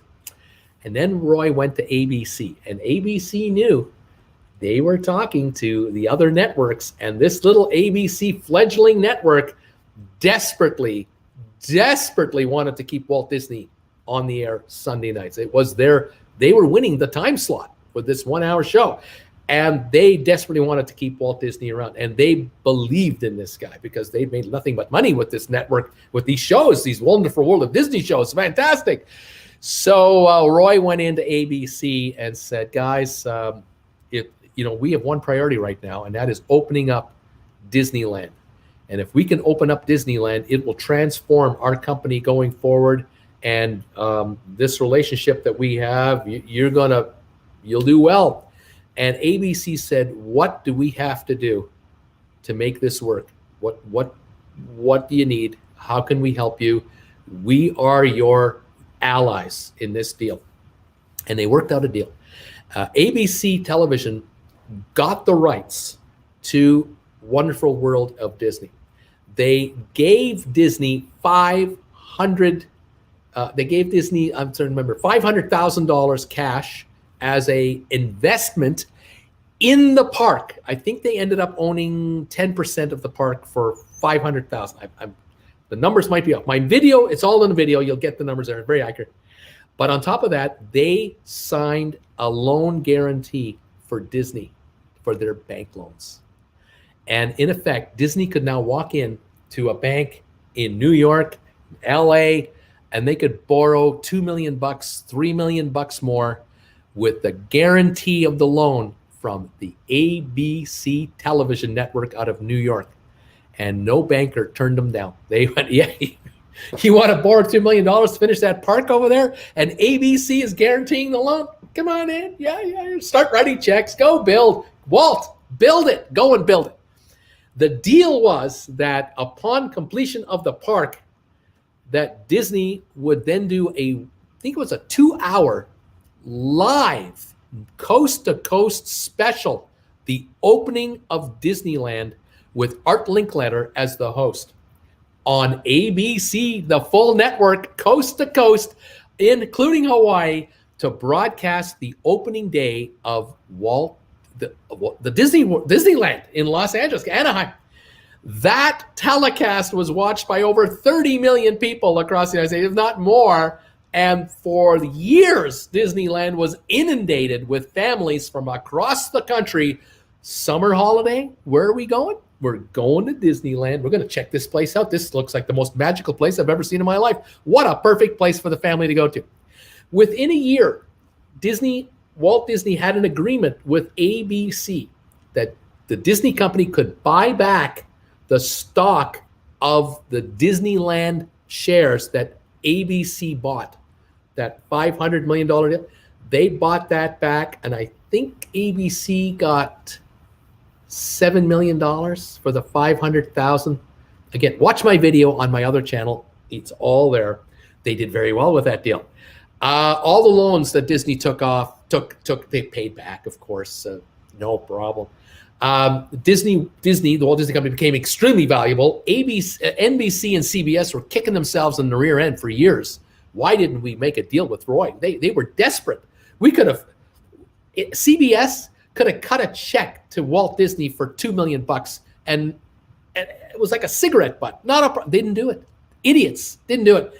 Turned them away. ABC was the only one. But the irony of it is that many years later in the 90s, who took over capital cities? Disney bought capital cities that owned ABC television network. Now, the theme park company and Disney owns ABC, where ABC salvaged Disney. Now it's turned around and they own it, and they own ESPN and everything else. And it's a multi-mega billion-dollar outfit. And like I say, Disney right now, I think the shares are a bit too high, but they are Wall Street darlings, and the shares are loved by every pension fund in the world around, you name it. The capital market cap of Disney, $342 billion. This company was on the brink of insolvency and bankruptcy because they had sunk everything into a theme park in Anaheim where there used to be orange groves. And all these bankers in LA went, I'm not lending another dime, man. I've lent you all I'm going to lend. You're tapped out. You got to find money from somebody else. And he did. ABC came to the rescue. Check out the video and let me know what you think of it if you ever do get a chance to see it. Thank you very much. I love stories like that. I love stories like that. And forever, ABC was the Sunday night network for Walt Disney. You think there wasn't loyalty there down the road after that? Oh yeah. Now CBS and NBC could't buy their way into that contract anymore. Disney said, we don't need you guys. We know who our friends are. And thank you very much. Ben G, thank you for this donation. A Brazilian real, worst performing currency in 2020. Bought lots and lived like a king here. What do you think about buying Chinese yuan and Brazilian real in bulk? Is currency trading dangerous? I've never been into it. Currencies are manipulated by the countries that issue them. China doesn't want their currency to appreciate in value because they want their goods to be cheap. They found a way to convince their population to work for nothing because, they have these gulags and, these thought police to encourage Chinese people to shut the hell up and get back to work and live your life. And we know what's best for you. And so the currency is nothing. The prices out of China can't be beat elsewhere. Artificial manipulation. So, you can't play that currency. The Brazilian real, okay, not so manipulated, but Brazil has great years and bad years and good government and bad government and good economy and bad economy. You really got to know your stuff, and you've got to have a tolerance level to be able to play it, and you've got to know how to play that currency with the right instruments, and it's over my head to say the least. Michael, donating again because you're awesome. 38-200 something month to invest. Something 3/4 long, 1/4 play. Where should I start? Currently have dividend characteristic ads only. I don't know what this means. I don't even. What is that? 38-200 a month, something month to invest. Okay, you got money to invest every month. Is that what that means? 3/4 long, 1/4 play. Where should I start? Okay, I'm a 3/4 long-term investor. I want to use 1/4 of the money to invest into something short-term.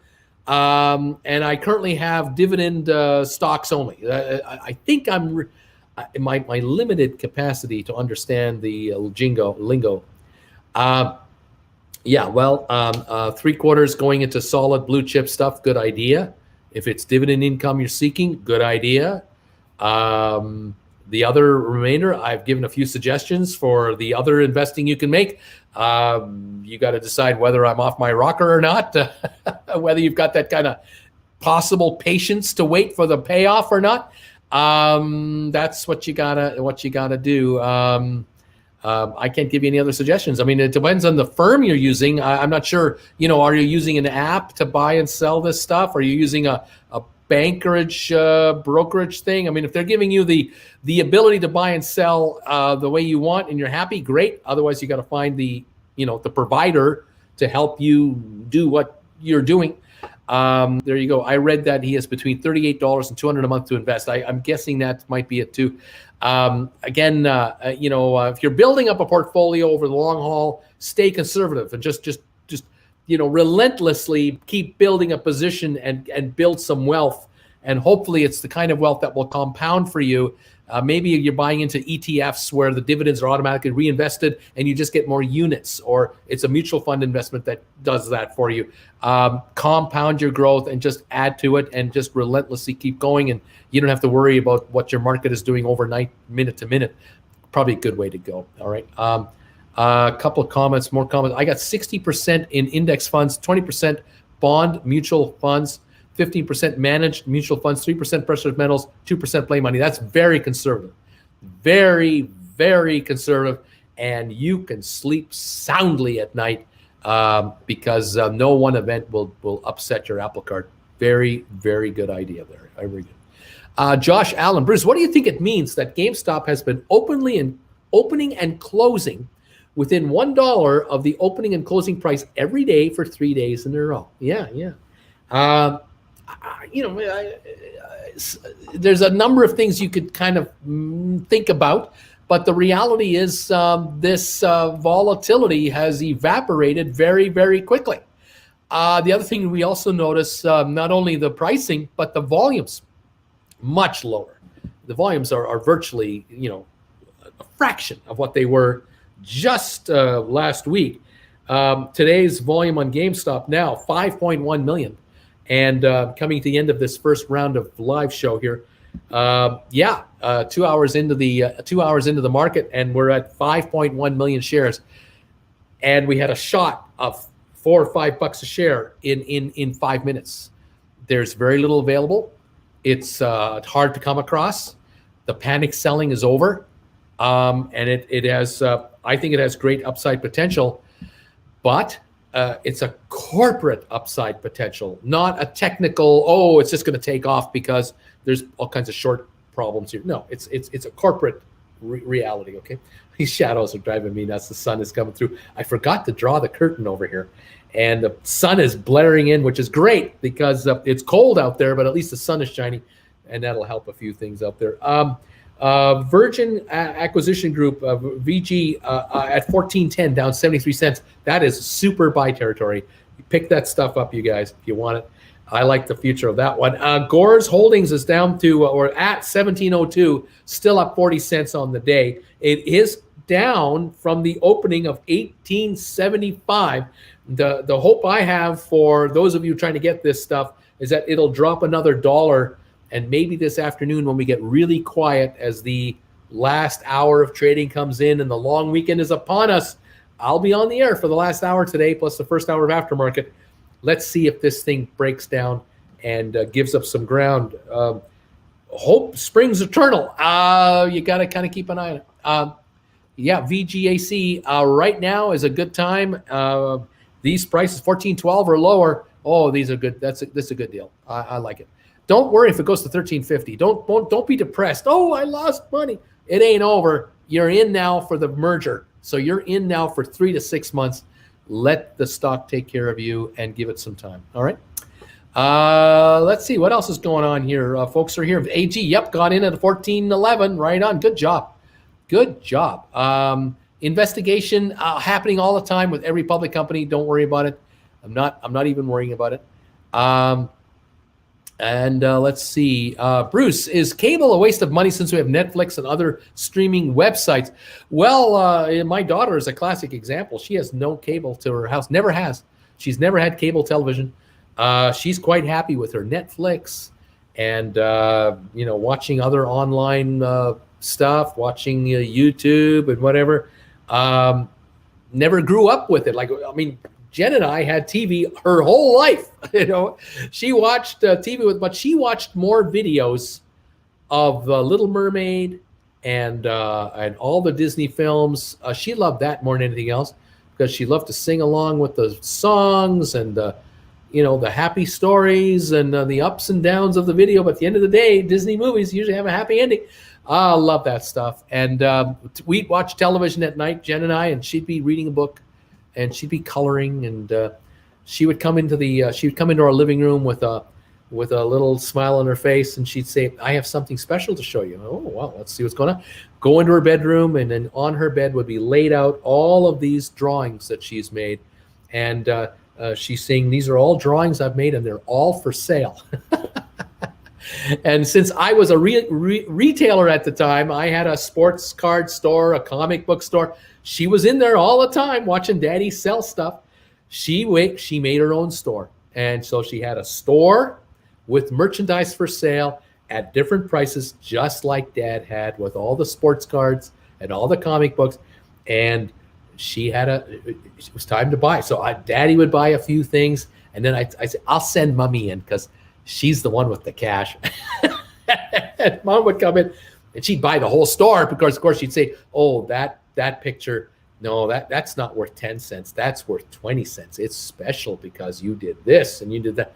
Oh, the kid was a success, a retail success. And so cable, why have cable when Mom and Dad are going to hand you money when you draw pictures for them? Why would you want to watch TV?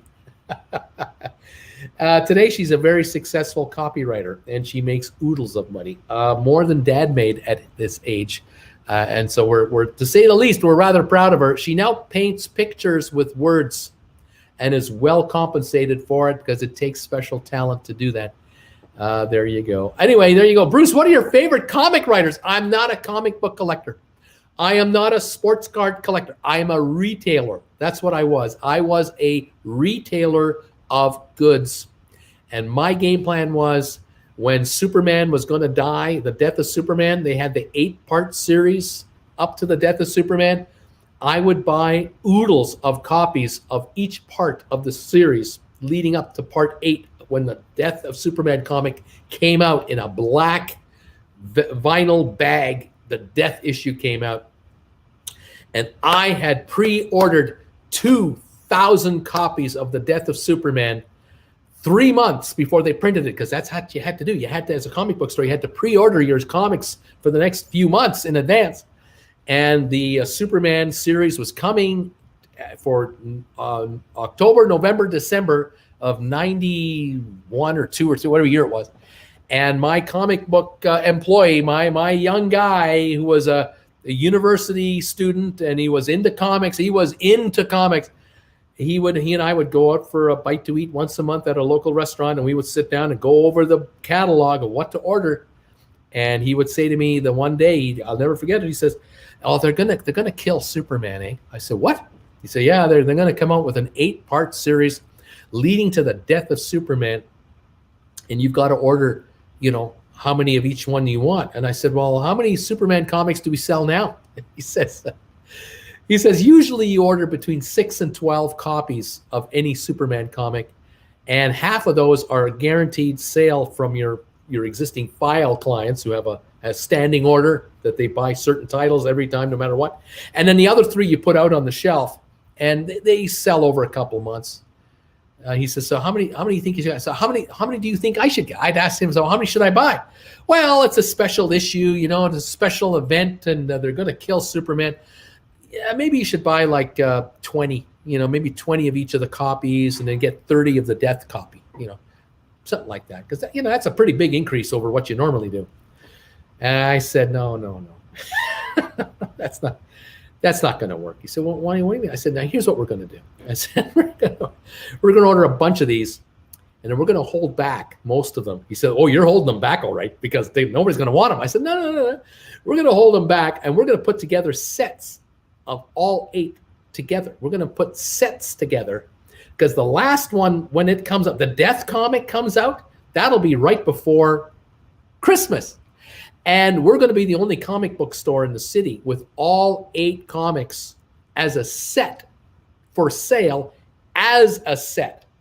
Because most people will only hear about this about 3 or 4 weeks into the series, and they won't be able to find the first one and the second one and the third one, but they'll be able to find part 4, 5, and 6, 7, and 8. They might or might not be able to get them because no one else is going to order enough of those anyway, because by that time, the demand will be so stupid that no one will have any comics available of any of those parts, even the death comic. And he's looking at me going, why would you say that? I said, because I was born in 1955 and Superman was on television in 1955 as a TV series. You're only 18 years old. You don't know anything. He said, well, yeah, I guess that's true. I said, this is going to make news on CNN. He's going, no way. I said, oh, yes, way. It's going to be on CNN, MSNBC, Fox. It's going to be on every network in Canada. It's going to be a worldwide story that Superman is dying in December of this year. And we're going to be the only store in this city and probably in Western Canada that has any for sale, but not at list prices. We're going to be jacking up the price because no one else has any. He says, so how many are you thinking of getting? I said, we're going to order 500 number ones, 500 number twos, 500 of every part. And then the Death comic, the 8, the one in the black bag, 2,000 copies. And he's looking at me going, you're going to lose your store. You're going to go out of business. You're going bankrupt because you haven't got the money to buy all these comics. You can buy the part 1 and the part 2, but by about part 3, part 4, you better hope that the hype has started because you're going to be drowning in these dang things. I said, you know what? I'm willing to take that chance. So we put the order in, and the company that got the order, they called us to say, is that right? Are we reading this? It's 500 of each, right? We'll deliver, no problem. We just want to make sure you didn't mean 50. I said, no, 500 of each part. And then 2,000 of the Death comic, and that's what we want. Okay, all right. So a month later, part number 1 comes out, and we've been warning our 300 people that had files with us. These 300 people would say to us, "I want any Spider-Man. I want any Doom comic. I want any this comic, that comic. Well, whatever it is." We called all of our files. And we told them the story about the death of Superman. And we found that we had 150 of them who wanted the set. We said, we'll collect the set for you. You don't have to run around and find it. We'll put all 8 parts together for you. We'll set a set aside for you. Would you like one? And half of them said, yep, I do. So now I already knew. I've sold 150 of all of them already. I'm only getting 500 part 1s. I went back to the supplier when we got our first 500 of part 1. I went back to him the next week. I said, you got any extras part 1s lying around? He said, yeah, I got about 200 over there. I said, I'll take all of those. Okay. And I took all 200 extras he had.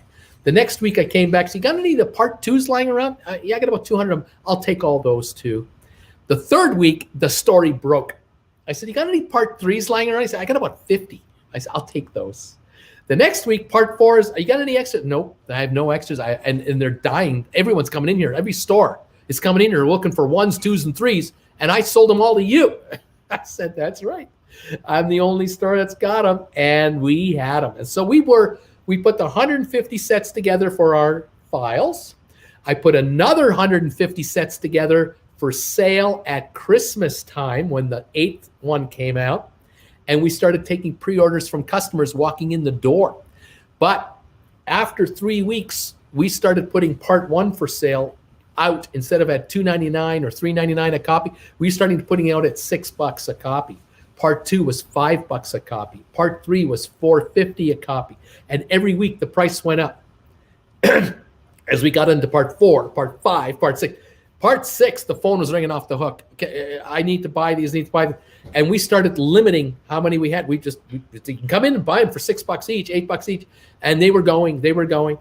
When the 8th part was about to be launched, I got a phone call from the head office of the comic book distributor in Canada asking me, I got 2,000 for you. You're happy with that? I said, yes, I am. Would you be able to give up half of them for the rest of my customers? I said, I can't. They're pre-sold. We're on the hook for them. He said, no problem. They're yours. We'll tell the rest of them, sorry. So the day came that part 8 came into the warehouse. I personally took my car to go get them. And normally we pick up our comics around 3 o'clock on a Thursday afternoon, I think it was. And I got there at 3 o'clock or so, and took an hour to get everybody processed because every comic book store owner of the city was there that day to get whatever allocations they had, including the Death comic. And on the floor of the warehouse were piles of boxes for all the stores. And they were books. The comic books came in big comic boxes. Each box weighed like 40 pounds. And I had a Empire State Building size pile of boxes for my store, where I had all these comics waiting for me from the Superman and everything else that I brought in.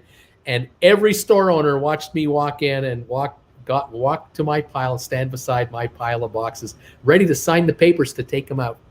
And they were all just drooling, going, oh my God, look at that. We were selling Death comics after they came out, and we did all our distributions and took care of our clients. I had about, 200 or 300 left over. And those went out the door between $50 and $100 a copy.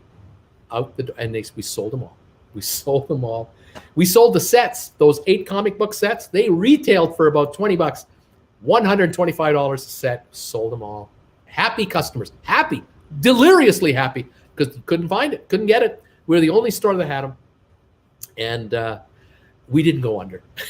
We did close the store 2 years later, but at that time it was just insane. And I think in this house right now I have 1 copy of the Death, maybe 2 of the Death copies left, and I've noticed them on comic book price guides.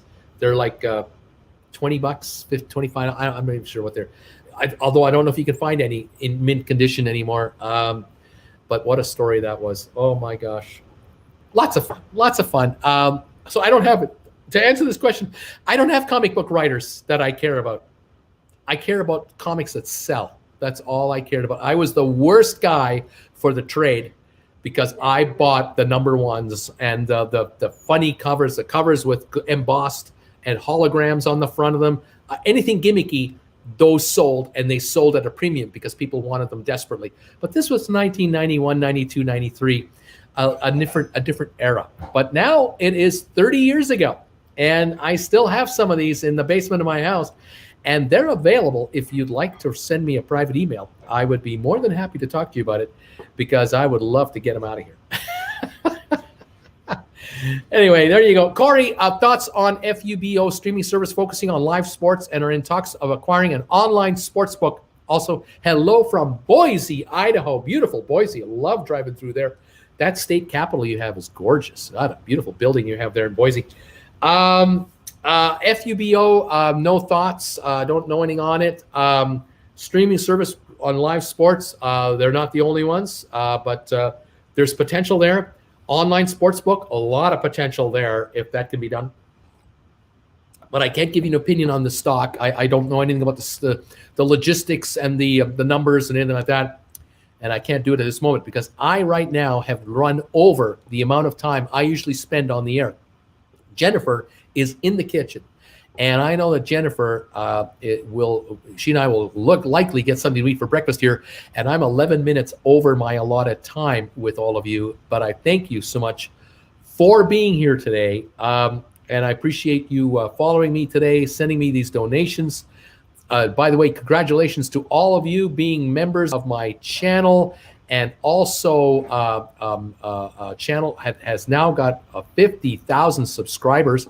Absolutely fantastic that we've hit 50,000. I couldn't be more thrilled. If you're not a subscriber now, please become one right away.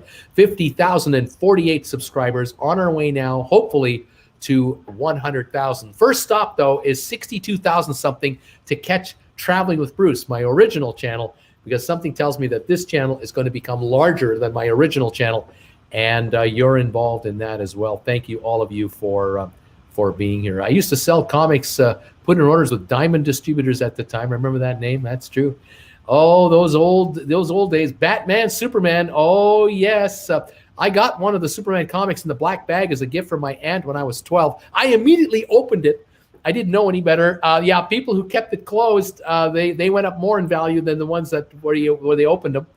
Hilarious stuff. Oh my gosh, absolutely fun. Bruce, is there a service or website you recommend for checking press releases? Go to Google, stock market news. You'll see all kinds of articles under search, under news. Start from there. Anyway, there you go. What else we got? Bruce, diamond-handed Superman comics. Oh, I got about 80 different titles downstairs, but I got 5,000 plus copies of total copies of comics, multiple copies of certain particular issues. Punisher, King of Sports Heroes. I used to have Punisher 2000. I have those, or had those. I had I had, what was that guy's name? Dave Sim had a comic series, Cerebus, and then his buddy McFarlane. I have the McFarlane comics from way back when. The what crossover? Oh, Cerebus crossover with Spawn. That's right, the Spawn comics. That's right. We have some Spawn Cerebus autographs. Yeah. Oh, we had some, anyway. We got all kinds of different stuff. Anyway, thank you everybody for being here and tolerating me ranting away today. I hope you've enjoyed my morning show today. I appreciate it. Again, I will be on the air at 3:00 Eastern time today, and I will be on for the last hour of the trading day and the first hour of aftermarket to finish Friday off, the very quiet Friday that I'm pretty sure we're at. Greetings from Fresno. Hey, Kenny, how you doing, buddy? Bruce, are you buying Marvel? I don't buy stuff. I'm only selling what I've got. I'm not buying. I'm 65, man. I'm getting out. Congrats on 50,000 subs. Thank you. Greeting from Grass Valley, California. Guys, thank you. Appreciate all of these comments and wishes. Shout outs. Absolutely beautiful. Appreciate. Let me know when your biography is done. I'll want to buy a copy. I'll have to do a 20-part series on YouTube one day. An hour each one, 20-hour series on the life of Bruce. Uncle Bruce's life. Oh my gosh. Bruce, how can you set your sell limit higher than double the price of the share? I don't know if you can. I'm not sure if brokerage firms will allow those kinds of orders. Aquaman, when you have an important message to communicate to your goldfish. Spawn comics are worth cash nowadays. Hit those likes for Bruce. You make my morning, Bruce. Glad that you're doing this. Thank you, everybody. And I have a Mickey Mouse rookie card. It only cost me my relationship with my father. Oh, my God. Oh, crazy times. Thank you, everybody. All right, I got to go. I've got to go. Thank you all. I'll see you at 3:00 Eastern if you would like to join me again this afternoon. And in the meantime, thank you for being here, and we'll catch up with you real soon. I'm going to sign off for now. All right, guys. Thanks. Take care.